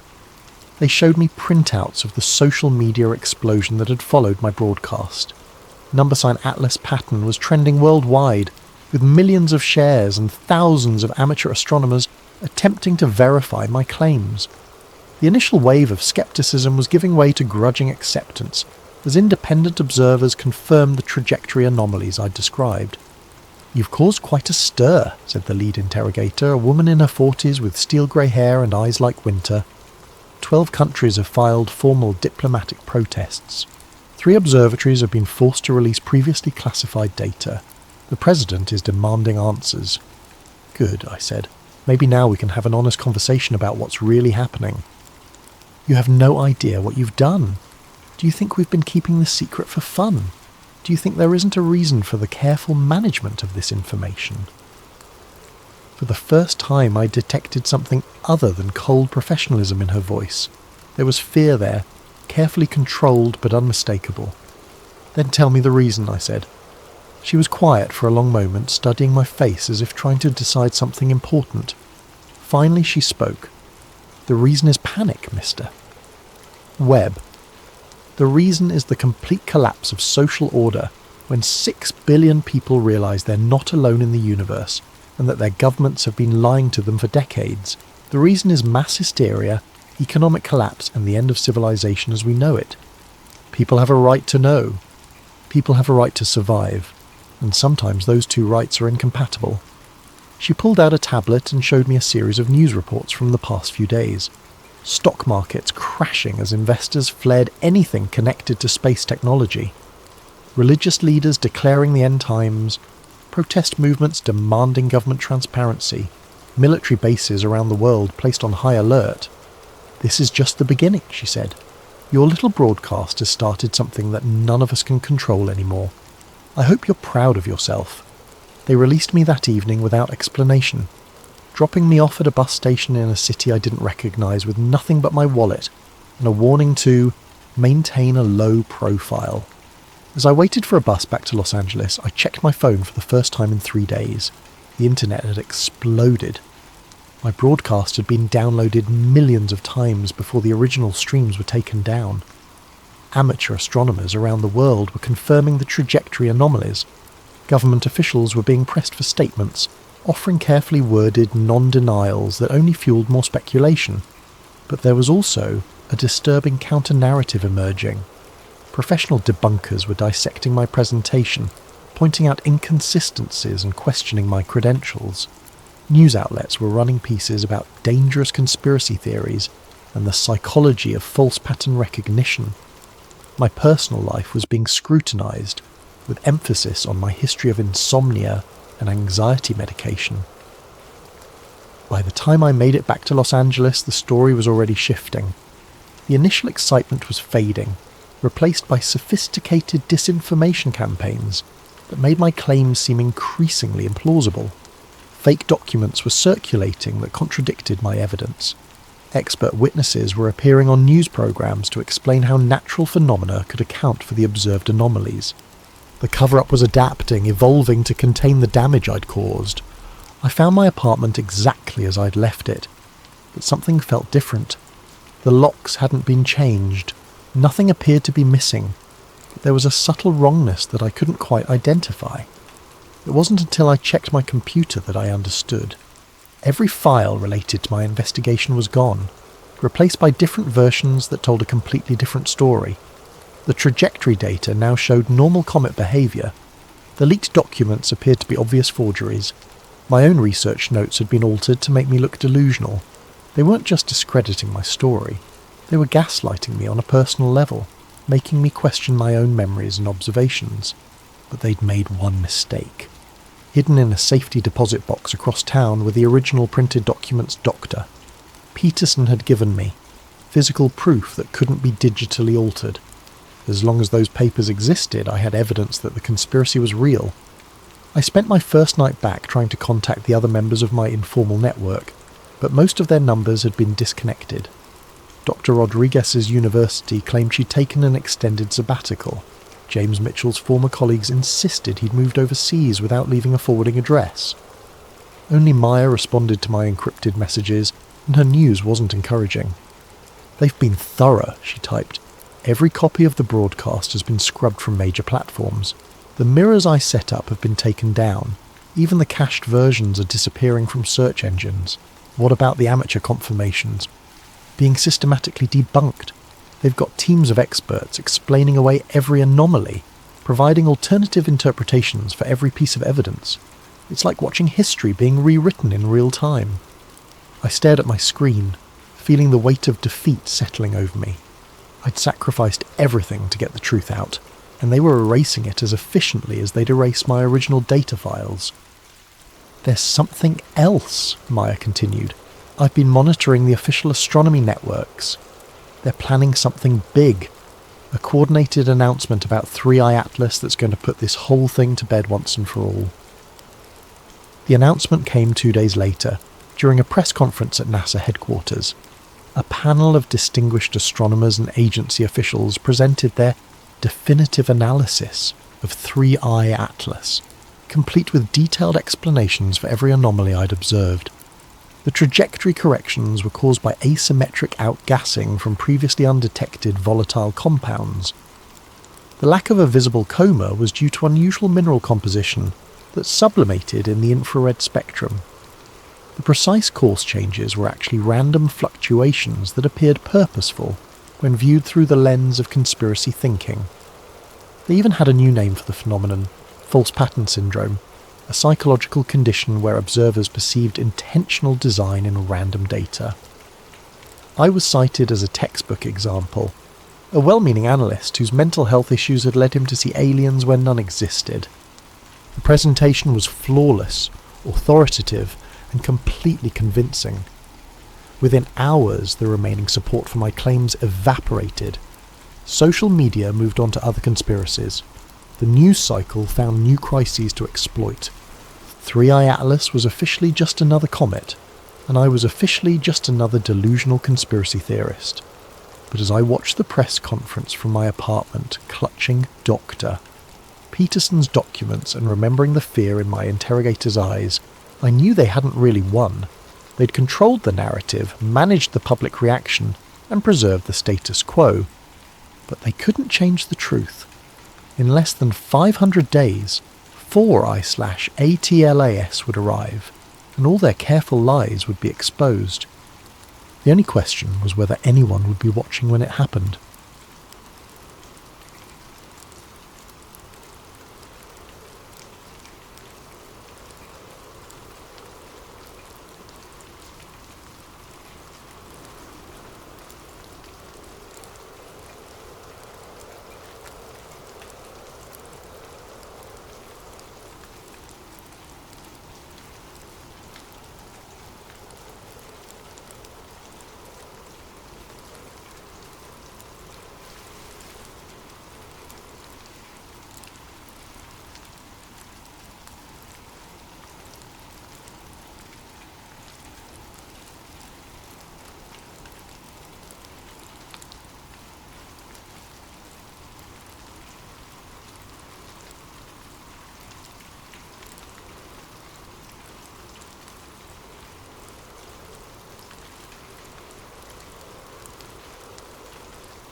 Picture this. You're working security at one of Miami's busiest shopping centres on New Year's Eve, expecting nothing more than the usual drunk tourists and teenage troublemakers. But then you witness something that changes everything. Something the authorities desperately want erased from existence. Tonight's story comes from a special video suggestion by CJB64648, and it's a deep dive into one of the most covered-up incidents in recent memory. If you enjoy these mysterious tales that keep you awake at night, make sure to like and subscribe to Sleep Theories, and drop your own story suggestions in the comments below. You never know, your idea might be our next investigation. My name is Marcus Rivera, and I used to be somebody who slept peacefully at night. That was before January 1st, 2020, before I became the kind of person who checks over their shoulder in grocery store parking lots and keeps burner phones in different states. Before I learned that some truths are too dangerous to speak aloud. I'd been working security at Bayside Marketplace for 3 years when it happened. It wasn't glamorous work, mostly dealing with shoplifters pocketing designer knockoffs, breaking up fights between drunk college kids, and occasionally escorting belligerent tourists off the property. The pay was decent, the hours were steady, and in a city like Miami, steady work was a blessing I didn't take for granted. New Year's Eve was always busy. The marketplace transformed into a pulsing carnival of music, fireworks, and celebration. Street performers juggled fire while salsa dancers spun beneath strings of lights that turned the whole complex into something magical. I'd worked enough of these nights to know the rhythm, start quiet, build to chaos around midnight, then gradually wind down as people stumbled home or migrated to after-parties in South Beach. That night started exactly like all the others. I was stationed in the main security office, a cramped room lined with monitors showing feeds from 37 cameras throughout the complex. My partner, Julie Santos, was doing walking rounds while I kept watch on the screens. The usual suspects were out in force, teenagers trying to sneak alcohol, couples looking for dark corners to make out, and the occasional pickpocket working the crowd. At 11:47 p.m, my radio crackled to life. "Marcus, we've got a situation in the food court," Julie's voice came through tense and breathless. "Big fight. Multiple juveniles involved. I'm calling it in." I leaned forward in my chair, switching the main monitor to the food court cameras. Sure enough, I could see a cluster of people in the centre of the dining area, with several figures on the ground and others throwing punches. It looked like a typical teenage brawl that had gotten out of hand. The kind of thing that happened when too many high school crews ended up in the same space, with too much alcohol and testosterone. "Copy that," I radioed back, already pulling up the incident report form on my computer. "I've got eyes on it. Looks like 6, maybe 7 individuals involved." Within minutes, the place was swarming with Miami-Dade police.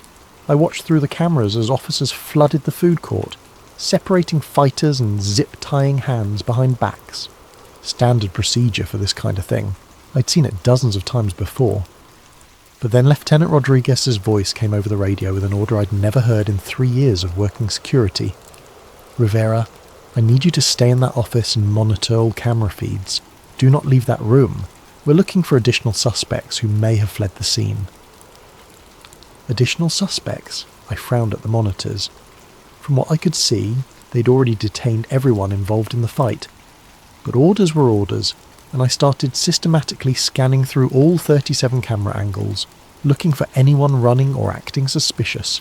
That's when I saw it. Or rather, that's when I saw him. Camera 23 covered the north parking lot, the area closest to the marina where most of the high-end tourists parked their rental cars. It was usually one of the quieter feeds. Not much foot traffic, just people coming and going from the restaurants along the water. But at 11:52 p.m, something moved across the screen that made me sit up straighter in my chair. A figure was walking through the parking lot, weaving between the police cars that had responded to the food court incident. At first glance, it looked like a person, tall, thin, wearing what appeared to be dark clothing. But something about the movement was wrong. It was too fluid, too purposeful.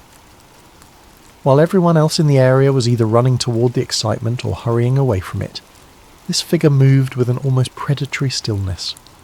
I leaned closer to the monitor and reached for the camera controls, zooming in for a better look. The figure was definitely tall, maybe 6.5 feet, possibly taller. The proportions seemed off somehow, like the limbs were too long for the torso, but the resolution wasn't good enough to be certain.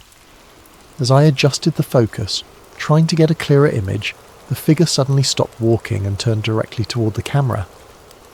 That's when I got my first real look at the face, or what should have been a face.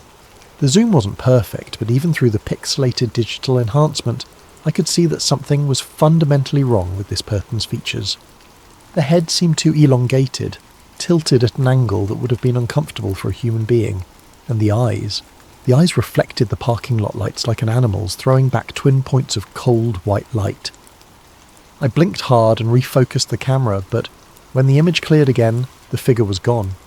Not walking away, not running, simply gone, as if it had never been there at all. "What the hell?" I muttered, rewinding the feed to watch it again. But when I tried to replay the footage, the screen glitched. Digital static filled camera 23's feed, then cleared to show the parking lot as it should be. Empty police cars, no mysterious figure, nothing but concrete and streetlights. I switched to camera 22, which covered part of the same area. Normal footage. Camera 24, which caught the edge of that parking lot from a different angle. Also normal. Only camera 23 had malfunctioned, and only for the exact duration when that figure had been visible. My hands were shaking slightly as I cycled through the other feeds, looking for any sign of the tall figure. Nothing. It was as if those 60 seconds had been surgically removed from reality. I grabbed my radio, then hesitated. What exactly was I supposed to report? That I'd seen someone tall walking through a parking lot? That their eyes had reflected light in a way that seemed unnatural? That they'd somehow vanished from a digital recording? Instead, I made a note in the security log.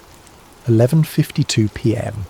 Possible equipment malfunction on camera 23. Will need technical inspection. But I knew it wasn't a malfunction, and deep down I suspected I'd just seen something I wasn't supposed to see. The food court incident was winding down by 12:15 a.m. Most of the teenagers had been released to their parents with citations, and only 2 were being transported to the station for more serious charges. The crowd of onlookers had dispersed, and the marketplace was returning to its normal New Year's Eve rhythm of music and celebration. Lieutenant Rodriguez came by the security office to check in. "Everything quiet on the cameras, Rivera?" I almost told him about camera 23. Almost. But something in his expression, a tightness around the eyes, a forced casualness in his voice, made me hesitate. "Yeah, all quiet," I said instead. "Just the usual crowd control stuff." He nodded but didn't leave immediately. "Listen, we might be here for a while longer. Some follow-up we need to do. Keep monitoring those feeds, okay? Any unusual activity, you radio it in immediately. Unusual how? Just unusual." He turned to go, then paused. "And Rivera? Don't leave the office until we give the all clear. I mean it." After he left, I sat staring at the monitors with growing unease. In 3 years of working security, I'd never been told to stay in the office during an incident. Usually they wanted us out patrolling, being visible, helping to maintain order. This felt different. This felt like they were trying to keep me contained. At 12:45 a.m, curiosity got the better of me. Julie was still doing rounds somewhere on the south side of the complex. The radio had been quiet for 20 minutes. Most of the police seemed to have cleared out, leaving just a few units in the food court area. I made a decision that would change everything. I left the office. The night air hit me like a warm, humid wall as I stepped outside. Even in January, Miami nights carried that tropical weight that made your clothes stick to your skin within minutes. The sounds of celebration echoed off the water. Distant music, laughter, the occasional firecracker that someone had saved from earlier. I walked toward the north parking lot, telling myself I was just doing a routine patrol, that I wasn't specifically looking for any tall figures with reflective eyes, that I was just checking on the area where camera 23 had experienced its malfunction. The parking lot looked normal. Police cars had left tyre marks on the asphalt, and there were a few pieces of trash that would need to be cleaned up in the morning, but nothing out of the ordinary. I was about to head back inside when I heard it, a sound like static electricity but deeper, like the air itself was being torn. I turned toward the sound and felt every hair on my arm stand up. The sensation was immediate and overwhelming, like standing too close to a Tesla coil or walking beneath power lines during a storm. The air tasted metallic, sharp on my tongue, and then I saw it again. The figure was standing about 50 feet away, just beyond the edge of the parking lot lighting. It was definitely tall, taller than I'd estimated from the camera feed. 7 feet, maybe more. The proportions that had seemed off on the monitor were even more disturbing in person. The limbs were too long, the torso too narrow, and the head. The head was wrong in ways that my brain struggled to process. It stood perfectly still, watching me with those reflective eyes. There was an intelligence there that was unmistakably aware, unmistakably focused. It knew I was looking at it, and it was looking back. For a moment that felt like an eternity. We simply observed each other across that distance of concrete and shadow. I should have been terrified. I should have run, or screamed, or grabbed my radio. But instead I felt a strange sense of recognition, as if some part of me had been expecting this encounter. The figure tilted its head, too far to one side at an angle that would have snapped a human neck, and I heard that static sound again, stronger this time. The streetlights around me flickered. Then, without any visible movement, without taking a step or turning around, the figure simply wasn't there anymore. The absence was so complete that for a moment I wondered if I'd imagined the whole thing. But the hair on my arms was still standing up, and the taste of copper lingered in my mouth. I stood in that parking lot for another 10 minutes, waiting for it to return, but the night had gone back to normal. The air temperature returned to its typical subtropical warmth. The streetlights stopped flickering, and the only sounds were the distant echoes of New Year's Eve festivities. When I finally walked back to the security office, my legs were unsteady and my hands wouldn't stop shaking. I was barely back in my chair when the radio exploded with activity. All units, we have a code 7 in the north parking area. SWAT is en route. I repeat, SWAT is en route to Bayside Marketplace. Code 7. In 3 years of security work, I'd never heard that designation used. I grabbed the radio handbook from the desk drawer and flipped through the pages of police codes. Code 1 through Code 6 were all there. Everything from routine traffic stops to armed suspects. But there was no Code 7 listed. Through the security office windows, I could see flashing lights converging on the marketplace from multiple directions. More police cars than I'd ever seen for a single incident, plus several unmarked black vehicles that definitely weren't standard Miami-Dade units. Rivera. Lieutenant Rodriguez's voice came through my radio, sharp and urgent. "I need you out of that office." Now. "Sir? I thought you wanted me monitoring the cameras." "Plans have changed. Exit the building immediately and report to the main parking area. Do not return to the security office under any circumstances." I looked at the monitors one more time, scanning for any sign of the tall figure. All cameras showed normal activity. Police cars, officers moving with purpose, nothing unusual. Camera 23 was working perfectly again. As I stood up to leave, I noticed something I'd missed before. The timestamp on camera 23's feed was wrong. While all the other monitors showed the correct time, 1:23 a.m., camera 23's timestamp was stuck at 11:51 p.m. 11:51. 1 minute before I'd first seen the figure, I grabbed a pen and quickly wrote down the discrepancy on a piece of paper, shoving it into my pocket as I headed for the door. Outside, the scene was unlike anything I'd experienced in my years working security. The entire north end of the marketplace had been cordoned off with police tape, and officers in full tactical gear were sweeping through the area with equipment I didn't recognise. Some of it looked like standard metal detectors, but other devices appeared more sophisticated. Handheld screens that glowed with complex readouts, instruments that emitted soft beeping sounds as they moved. More concerning were the men in plain clothes. They weren't Miami-Dade police, that much was obvious. They wore identical dark suits despite the humid night, and they moved with the kind of coordinated efficiency that spoke of federal training. One of them was directing the SWAT team's sweep patterns while speaking quietly into a radio that looked far more advanced than anything in our security arsenal. I found Lieutenant Rodriguez near the entrance to the marketplace, but when I approached him, his expression was grim. "Rivera, I need you to go home. Your shift is over." "Sir, we're scheduled until 6 a.m. Not tonight. Consider this paid leave. Don't come back until you hear from us." Before I could ask any more questions, he was walking away, leaving me standing alone while tactical teams swarmed the area where I'd seen the figure just an hour earlier. As I walked to my car, I passed close enough to one of the SWAT officers to overhear part of his radio conversation. Target is no longer in the immediate area. Expanding search perimeter to include marina and surrounding blocks. Be advised, we're dealing with a mobile situation. Containment protocols are in effect until further notice. Target not suspect, not individual. Target. I drove home with more questions than answers, but I had the sinking feeling that asking those questions was going to get me into more trouble than I was prepared for. The next morning I called the security office to check in, and was told that all camera footage from New Year's Eve had been accidentally corrupted during a system update. 3 years of reliable digital storage, and the one night when I needed to review the feeds, everything had been wiped clean. I should have kept my mouth shut. Looking back, that's the decision that would have saved my job, my friendships, and quite possibly my life.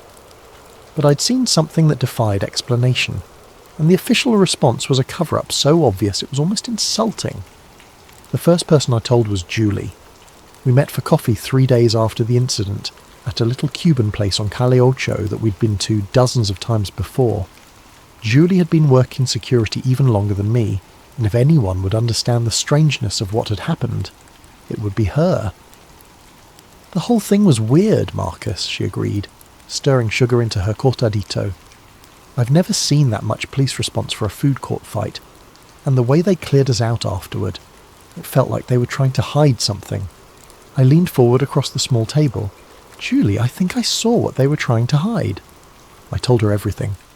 The figure on camera 23, the way it had vanished from the digital feed, the encounter in the parking lot, the reflective eyes and impossible proportions. I described the static electricity feeling, the way the streetlights had flickered, the sudden absence that had felt like a hole torn in reality itself. Julie listened without interrupting, her expression growing more sceptical with each detail. Marcus, she said when I finished, you know how that sounds, right? I know exactly how it sounds. But I also know what I saw. You were working a 12-hour shift on New Year's Eve. You'd been staring at security monitors for hours. Sometimes our eyes play tricks on us, especially when we're tired and stressed. It was the response I'd expected, but it still stung. The camera malfunction wasn't in my head, Julie. The timestamp error wasn't fatigue.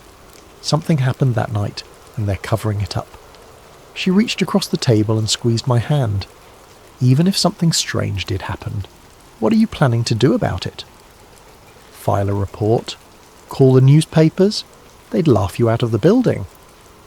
But I was already past that point. The need to understand what I'd witnessed had become an obsession that was keeping me awake at night. I'd spent the past 3 days researching everything I could find about unexplained sightings in Miami, government cover-ups, and cases where security footage had mysteriously disappeared. That night, I created an anonymous account on Reddit and posted a carefully worded description of the incident on several conspiracy theory forums. Security guard at major Miami tourist location witnessed unexplained figure during police response to disturbance. Figure showed non-human characteristics and disappeared from digital surveillance during apparent equipment malfunction. Heavy federal presence followed. All footage from incidents subsequently destroyed. Looking for information about similar encounters. The responses were immediate and varied. Most were the usual internet skeptics calling me crazy or asking for proof I couldn't provide. But a few responses stood out. User blackout Miami. Similar incident reported at government center in December. Tall figure seen on security cameras. Footage disappeared. Witnesses transferred or fired. User eyes on the skies. Check out Project Blue Book files from the 1960s. Miami has a history of unexplained encounters that get buried. User whistleblower warn. Delete this post immediately. They monitor these forums. You're already on their radar. I didn't delete the post. Instead, I started documenting everything I could remember about the incident, writing detailed accounts of the encounter and saving them in multiple locations. I scanned the handwritten note about the timestamp error and uploaded it to several cloud storage accounts. Within 48 hours, every single one of my posts had been removed by forum moderators, citing unverified claims and potential misinformation. That's when I realised I was dealing with something much bigger than a simple cover-up. On Monday morning, I reported to work as usual, expecting to return to normal security duties. Instead, I was called into the Human Resources office before my shift even started. Margaret Chen, the HR manager, was sitting behind her desk with a file folder and an expression that told me this wasn't going to be a pleasant conversation. "Marcus, we need to discuss a serious violation of company policy that occurred during your shift on New Year's Eve." My stomach dropped. "What kind of violation?" "According to Lieutenant Rodriguez's report, you abandoned your assigned post despite direct orders to remain in the security office. You also failed to report unusual activity that may have been relevant to an ongoing police investigation." I stared at her in disbelief. "I was told to leave the office. Rodriguez himself ordered me to—" "That's not what his report says. According to the official record, you left your post without authorization and failed to cooperate with law enforcement during a critical incident." She slid a piece of paper across the desk. "This is your termination notice, effective immediately. Security will escort you from the building, and you're prohibited from returning to Bayside Marketplace property." I tried to argue, to explain what had really happened, but Margaret was already standing up, signalling that the conversation was over. "I'd strongly advise you to avoid discussing the details of your employment here with anyone," she said, as 2 security guards appeared in the doorway. "Your final paycheck will be mailed to your address on file." As I was escorted out of the building where I'd worked for 3 years, I caught a glimpse of my replacement already sitting in the security office, monitoring the same 37 cameras that had shown me something I wasn't supposed to see. That afternoon, I called Julie to tell her what had happened. Her phone went straight to voicemail. When I tried her again the next day, I got a message saying the number was no longer in service.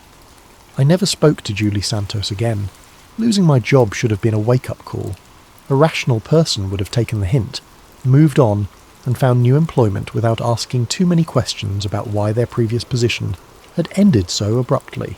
I was not a rational person. Instead of backing down, I doubled down on my investigation. If they were willing to fire me to keep me quiet, then whatever I'd witnessed was even more significant than I'd initially believed. I started by mapping out every business in the Bayside Marketplace complex, identifying potential witnesses who might have seen something unusual on New Year's Eve. Most of the shops and restaurants would have been closed by the time of the incident, but there were a few 24-hour establishments that would have had staff present. My first stop was Marina Cafe, a small coffee shop that stayed open late to serve the restaurant workers getting off their shifts. The night manager, a woman named Rosa Gutierrez, remembered the police activity but initially claimed she hadn't seen anything unusual. "Just a lot of cops," she said, wiping down tables with nervous energy, more than I'd ever seen for a teenage fight. Made me wonder if something bigger was going on. I pressed gently, explaining that I'd been working security that night and was trying to understand the full scope of what had happened. After some hesitation, Rosa looked around to make sure we were alone in the cafe. "There was something else," she said quietly. Around midnight, just before all the police arrived, I heard this sound. Like a growl, but deeper. It made the windows vibrate. A growl? Not from a person, not from any animal I've ever heard. It came from outside, somewhere near the marina, lasted maybe 10 seconds, then stopped. I looked out the window but didn't see anything. Scared the hell out of me, though. She paused, then added, "And the weird thing is, all the seagulls disappeared. You know how they usually hang around the docks all night looking for scraps? After that sound, I didn't see a single bird for the rest of my shift, like they all just left." My second significant lead came from Miguel Santos, who worked the night shift at the marina's boat rental office. Miguel was more reluctant to talk, but when I mentioned that I'd been fired for asking questions about that night, his attitude changed. "They got to you too, huh?" he said, glancing around nervously. "Same thing happened to my cousin. He was working valet parking that night, saw something he wasn't supposed to see. Next day, fired for performance issues. 20-year employee with a spotless record. What did he see? Something by the loading docks. Said it looked like a person at first, but when he got closer, he realised it was all wrong.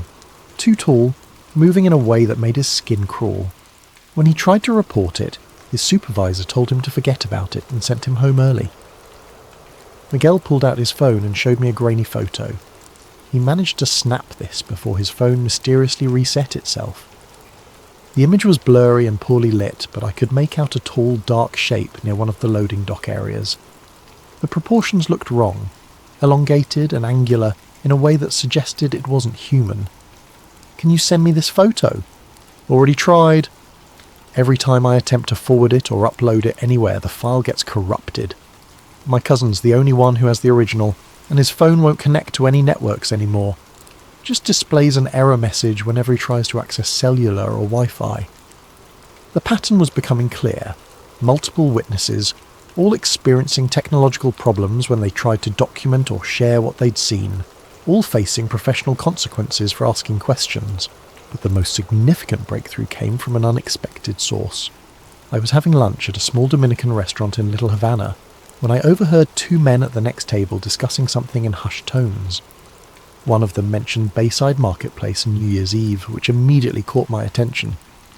"Never seen anything like it in 20 years on the force," one was saying.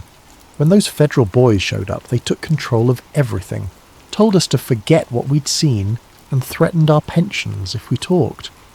I turned slightly to get a better look at the speakers. Both appeared to be in their 50s, with the bearing of former law enforcement. The one doing most of the talking was a large man with greying hair and tired eyes. After they finished eating, I followed them out to the parking lot and approached carefully. "Excuse me," I said. "I couldn't help overhearing you mention Bayside Marketplace. Were you there on New Year's Eve?" The man who'd been talking immediately tensed up. "Who's asking?" Someone who was there too.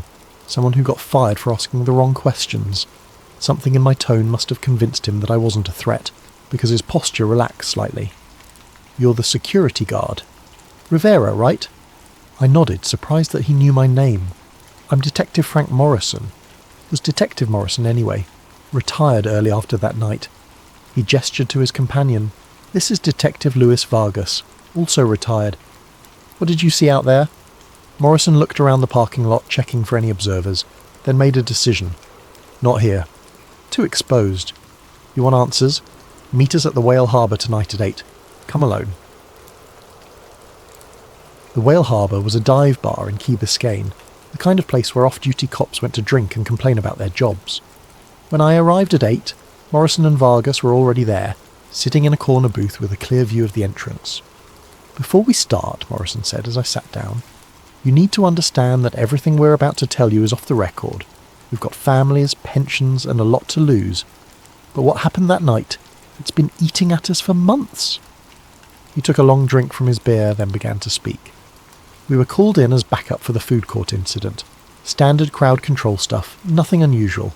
But about 20 minutes in, we got new orders. Federal agents had arrived and were taking over the scene. They wanted us to establish a perimeter around the entire north end of the complex." Federal agents from which agency? That's the thing. They never identified themselves. No badges, no credentials shown to us. Just orders passed down from the lieutenant that we were to cooperate fully and ask no questions. Vargas leaned forward. "About an hour in, they brought in some kind of specialised equipment. Not standard law enforcement gear.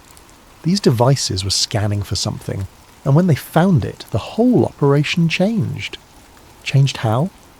"They called for a containment unit," Morrison said. "Black trucks, unmarked vehicles, personnel in hazmat-style suits. They cordoned off a section of the parking lot and brought in what looked like a mobile laboratory." "Did you see what they were containing?" Morrison and Vargas exchanged glances. "We saw them load something into one of the trucks," Vargas said slowly. "Something large, covered in a metallic tarp. But before they sealed the container, the tarp shifted." He paused, seeming to gather courage to continue. "I got a glimpse of what was underneath. It was... I don't know what it was. Not human. Not any kind of animal I've ever seen. It was tall, probably 7 feet or more, with limbs that bent in ways that didn't make sense. And the skin. The skin looked wrong," Morrison finished. "Like it was reflecting light from underneath. Almost metallic, but organic at the same time. Was it alive? I don't know. It wasn't moving. But there was something about it that felt aware. Like even unconscious or sedated, it was still somehow present." They told me that after the containment unit left, all officers involved were called into individual meetings with federal agents. Each was told that the incident was classified under national security provisions and that discussing any details with unauthorised personnel would result in prosecution under the Espionage Act. Most of the guys were fine with that, Morrison said. They got overtime pay, a commendation for their service, and orders to forget the whole thing. But Vargas and I, we'd seen too much. We started asking questions. What kind of questions? Whether this was an isolated incident, whether there had been similar events in other cities, whether the public had a right to know that something non-human was being covered up by our own government. Within a week, both detectives had been called into internal affairs investigations. Morrison was accused of excessive force during an unrelated arrest from 6 months earlier. Vargas was investigated for financial irregularities in his expense reports. Nothing they could make stick, Vargas said, but the message was clear. Keep quiet or face consequences. Both men had chosen early retirement rather than continue to work under the threat of constant scrutiny. The thing is, Morrison said as we prepared to leave, this isn't the first time something like this has happened in Miami. We started digging into old cases, looking for patterns. There have been at least 3 similar incidents in the past 5 years. Always the same response. Immediate federal takeover, memory hold within 48 hours, witnesses either discredited or disappeared. He handed me a piece of paper with several addresses written on it. These are the locations of the other incidents. If you're serious about investigating this, that's where you should start. But Rivera? I looked up from the paper. Be careful. Whatever you saw that night, whoever's covering it up, they've got resources we can't even imagine. They've already destroyed your career. Don't let them destroy your life. The first address Morrison had given me was a construction site in downtown Miami, where, according to police records, there had been a gas leak evacuation in March 2019. The official story was that workers had detected dangerous levels of methane and called in hazmat teams as a precaution. But when I spoke to Carlos Mendez, a construction foreman who'd been working the site that day, I got a very different account. Gas leak my ass, Carlos said when I met him at a job site in Coral Gables. I was the safety supervisor on that project. I know gas leaks, and what we saw that morning wasn't any kind of leak. According to Carlos, workers had discovered something while excavating for a new foundation. Something that had been buried about 12 feet underground, wrapped in what appeared to be a metallic cocoon or shell. It was the size of a person, maybe bigger. The outer layer was like nothing I'd ever seen, part organic, part technological. When we tried to cut through it to see what was inside, the whole thing started humming. Humming? Like electrical equipment, but alive somehow. And the temperature around it dropped about 20 degrees in a matter of minutes. Our breath was visible, right there in the middle of a Miami summer. Within hours, federal agents had arrived and declared the site a potential environmental hazard. All workers were evacuated, sworn to secrecy, and paid substantial bonuses for their discretion. They brought in equipment I'd never seen before, Carlos continued, extracted whatever was buried there and covered the whole thing up. Next day, official reports said it was a false alarm about gas levels. The second address led me to Virginia Key, where in August 2020 several witnesses had reported seeing strange lights over the water during what authorities described as military training exercises. Maria Rodriguez, who lived in a waterfront apartment that overlooked the bay, had been one of those witnesses. It wasn't aircraft, she told me as we sat on her balcony, looking out over the same stretch of water. The lights moved in ways that defied physics. They would hover motionless, then accelerate to impossible speeds, then stop instantly. No sound, no visible means of propulsion. She'd tried to record the lights with her phone, but every video came out distorted or completely black. The strange part was what happened afterward. For 3 days, no marine life was visible in the bay. No fish, no dolphins, no birds. It was like every living thing had fled the area. When Maria had tried to report her sighting to local news stations, she was told that the military had already provided an explanation and that the matter was closed. The third address was the most disturbing. It led me to a residential neighbourhood in Homestead where, in November 2021, a family had reported a break-in with unusual circumstances. According to the police report I obtained through a records request, The Rodriguez family had called 911 claiming that intruders with non-human characteristics had entered their home during the night. I found Elena Rodriguez working at a local grocery store. She was a middle-aged woman with tired eyes who became visibly uncomfortable when I mentioned the incident. "I don't talk about that anymore," she said immediately. "My family. We've moved on." But when I pressed gently, explaining that I'd experienced something similar and was looking for answers, she agreed to meet me after her shift. "They came through the walls," she told me as we sat in her car in the grocery store parking lot. "Not through the doors or windows, through the walls themselves, like they could pass through solid matter." Eleanor described 3 figures, all tall and unnaturally thin, with elongated limbs and faces that seemed somehow incomplete.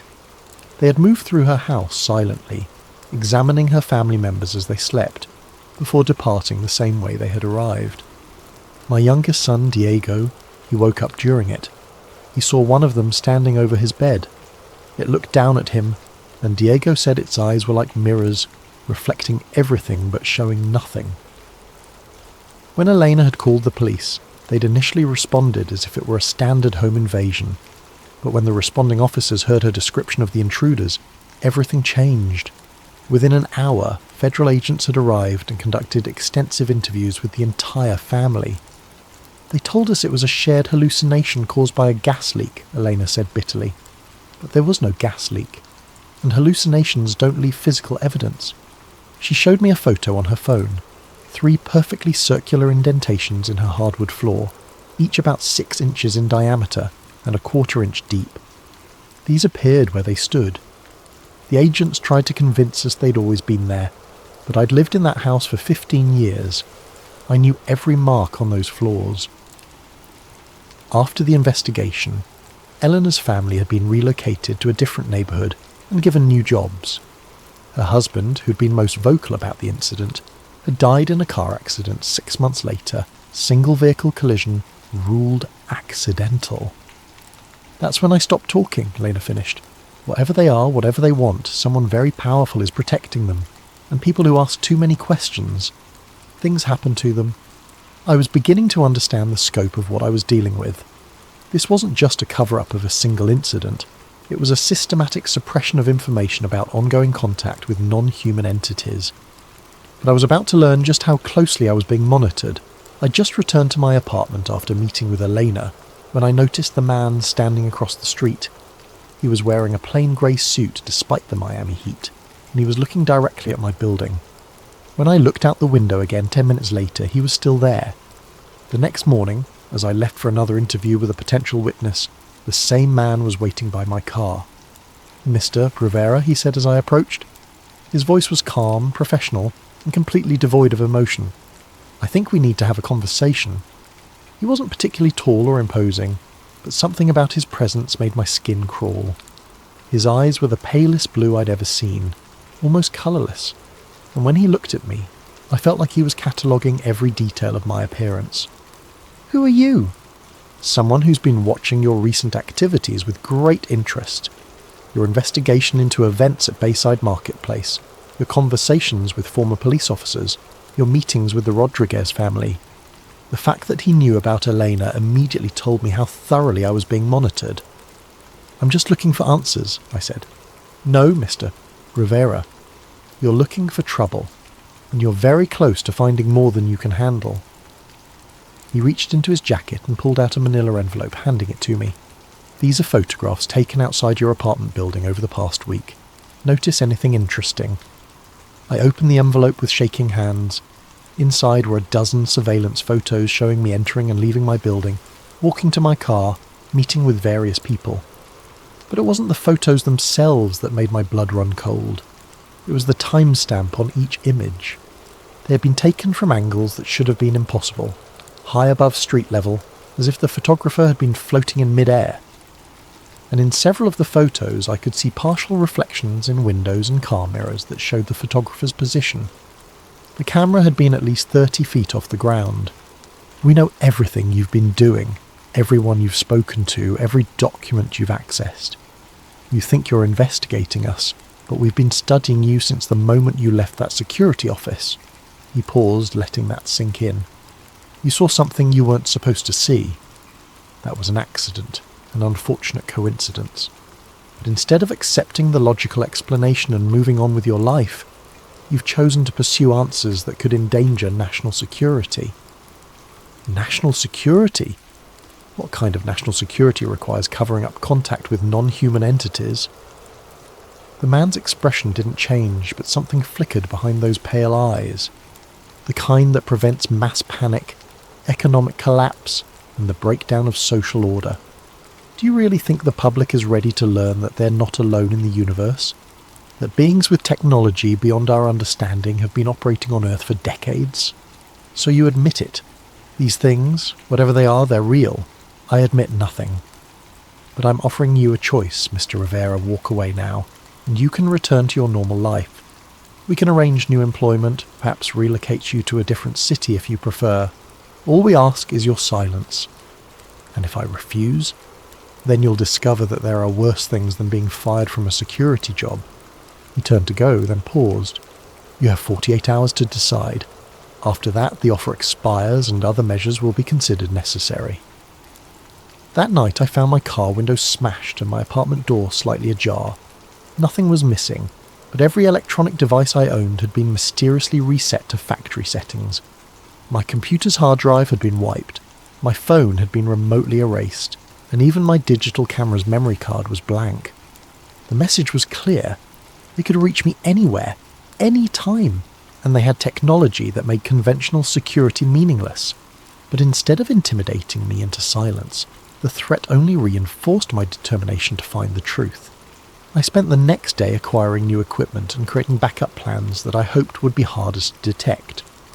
Burner phones paid for with cash, anonymous email accounts accessed from public computers, physical documents stored in multiple locations. If they wanted to play surveillance games, I was going to make them work for it. My breakthrough came from an unexpected source, Detective Morrison. He called me on one of my new phones with information that changed everything. Rivera, I've been doing some digging since our conversation. Found someone you need to meet. Former federal agent who worked these kinds of cases before he had a crisis of conscience. The meeting was arranged for a small cafe in Coral Gables. I arrived early and chose a table with clear sightlines to all entrances, paranoid now about being followed or monitored. The man who approached my table looked like he hadn't slept in weeks. He was thin, pale, with the kind of nervous energy that came from constantly looking over his shoulder. "You're Rivera," he said without preamble as he sat down. "I'm Agent Thompson. Former Agent Thompson, I should say. Morrison said you worked these cases." For 12 years I was part of a classified program that dealt with what we called anomalous contact events. What you witnessed at Bayside was just the latest in a long series of incidents that have been occurring with increasing frequency. Thompson looked around the cafe nervously before continuing. "The entities you saw, we call them visitors, have been making contact for decades. Not invasion-style contact, more like observation. Study. They seem to be monitoring human development, occasionally taking samples or specimens. Specimens? Missing persons cases that never get solved. People who vanish without a trace, often from areas where visitor activity has been detected. The official position is that there's no connection, but the patterns are unmistakable." He pulled out a thick folder and slid it across the table. "These are copies of classified reports from similar incidents across the country. Miami has had more visitor activity than almost anywhere else, probably because of its location and population density." I opened the folder and found myself looking at government documents marked with classification levels I'd never seen before. Incident reports, witness statements, technical analyses of recovered materials. Why are you showing me this? Because the program is changing direction. For years the policy was containment and secrecy. Document the encounters, clean up the evidence, silence the witnesses. But recently there's been a shift toward active cooperation. Cooperation? Trade agreements, technology exchanges. The visitors have been offering advanced science in return for access to human subjects and freedom to operate without interference. Thompson's voice dropped to barely above a whisper. "Some people in the government think this is humanity's chance to make a quantum leap in technological development. Others think we're selling our species to entities whose motives we don't understand. He pointed to a specific document in the folder. That's a report from 3 months ago. A visitor delegation meeting with Pentagon officials to discuss expanded operations. Your incident at Bayside was part of a new protocol. Instead of completely hiding their activities, they're testing public response to limited exposure. You mean they wanted me to see them? Not you specifically, but someone. They need to gauge how humans react to direct contact, how effectively the cover-up mechanisms work, how much pressure it takes to silence witnesses. The implications were staggering. I hadn't stumbled onto a secret. I'd been used as a test subject in some kind of psychological experiment. What happened to the entity they captured at Bayside? Transported to a secure facility in Nevada. But Rivera, here's the thing. It wasn't captured. It was surrendered. The visitors sometimes allow us to take individuals for study. As part of the cooperation agreement, Thompson stood up to leave but turned back one more time. There's a transportation scheduled for tonight. They're moving the Bayside specimen to a different facility, and there's going to be a window of vulnerability during the transfer. If someone wanted to document proof of the program. He left an address written on a napkin and walked away without another word. The address Thompson had given me was for a warehouse in the industrial district near the port. According to my research, it was officially owned by a shipping company, but tax records showed it had been leased to a federal agency under a classified contract. I arrived at 11 p.m. and found a position across the street where I could observe the warehouse without being seen.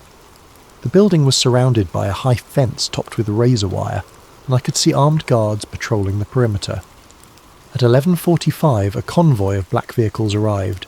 3 SUVs and a large truck that looked like it had been modified for special cargo. Federal agents in tactical gear emerged from the vehicles and began preparing for some kind of operation. I'd managed to acquire a camera with a powerful telephoto lens, and I started documenting everything I could see. The agents were using equipment that looked far more advanced than standard law enforcement gear.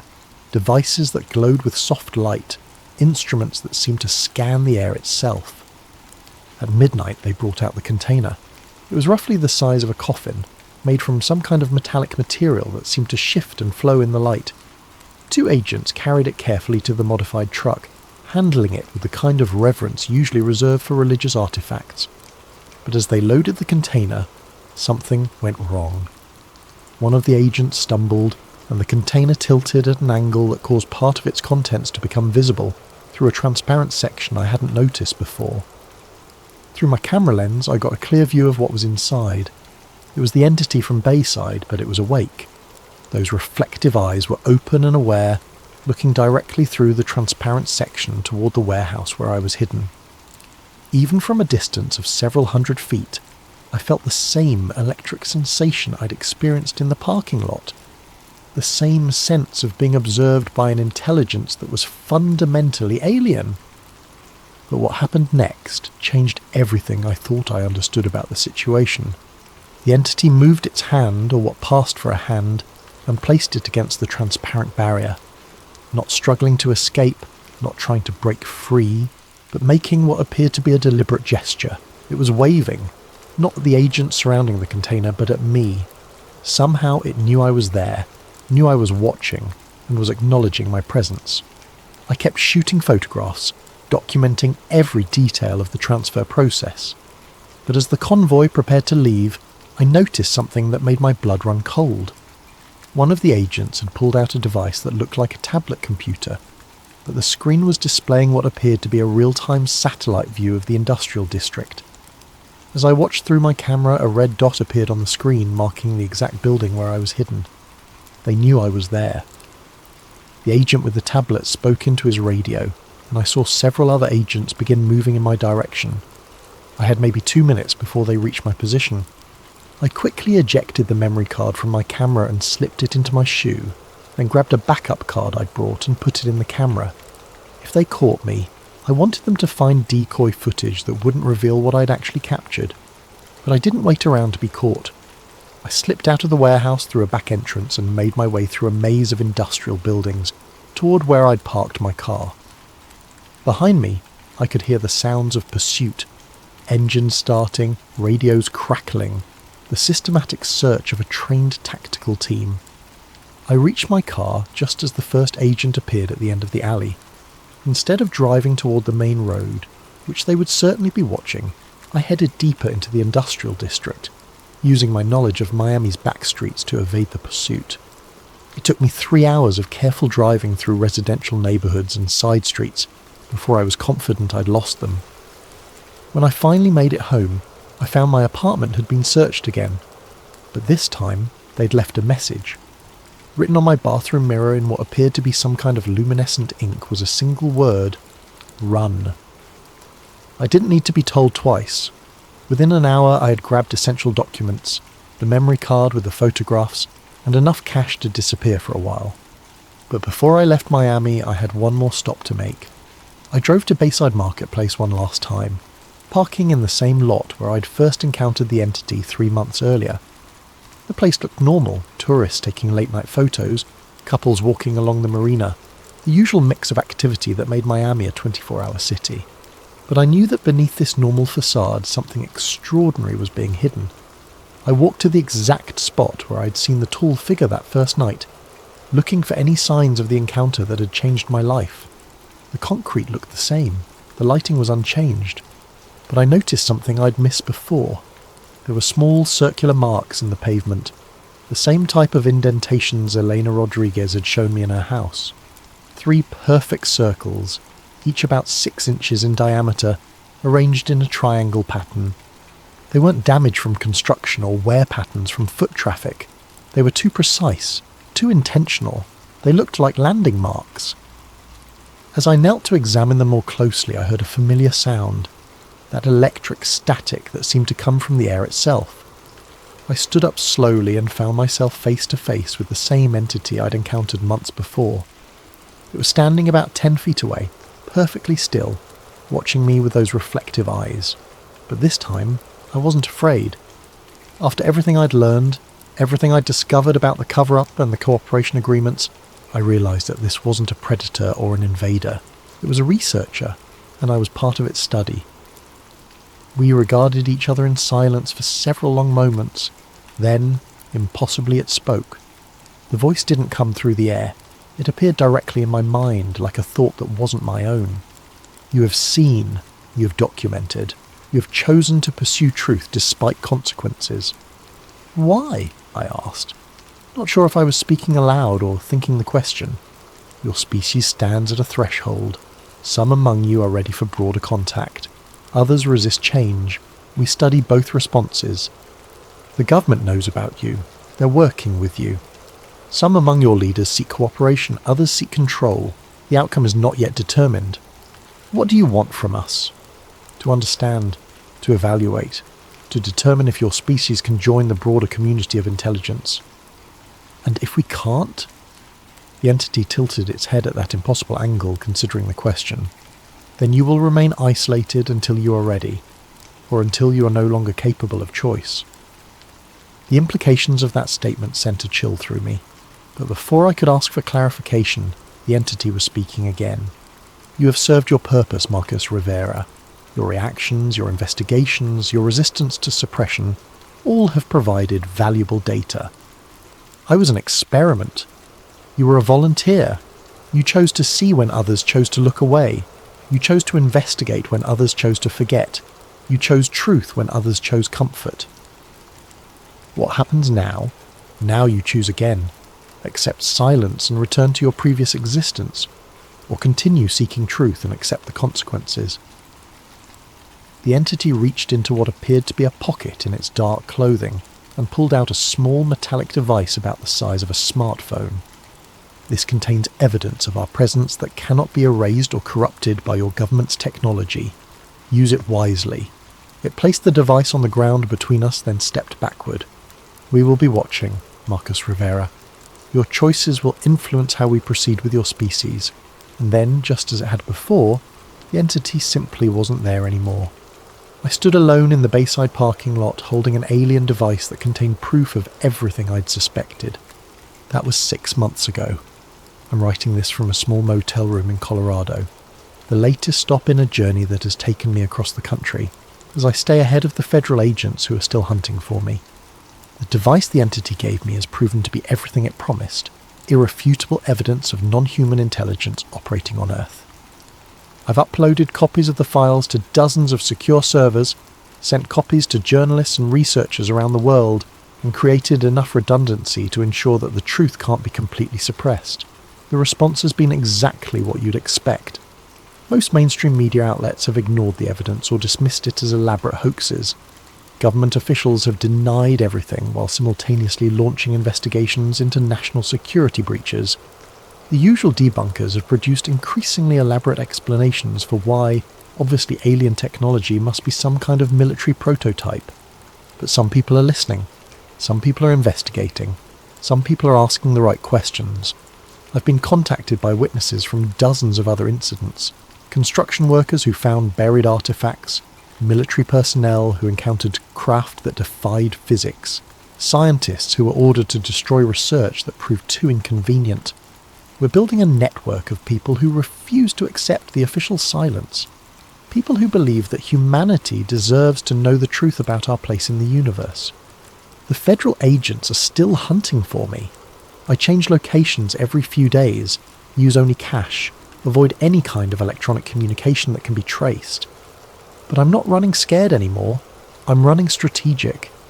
Every day I stay free as another day to gather more evidence, to contact more witnesses, to build a case that even the most sophisticated cover-up can't suppress.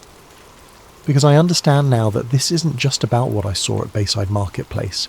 It's about the future of human civilization, about whether we'll be allowed to make informed choices about contact with non-human intelligence, or whether those choices will be made for us by a small group of government officials and corporate interests. The entities, the visitors, whatever we choose to call them, are real. They're here, they're studying us, and they're waiting to see what kind of species we really are. Some in our government have chosen cooperation and secrecy. They've decided that humanity isn't ready for the truth, that panic and social collapse would be inevitable if people knew we weren't alone.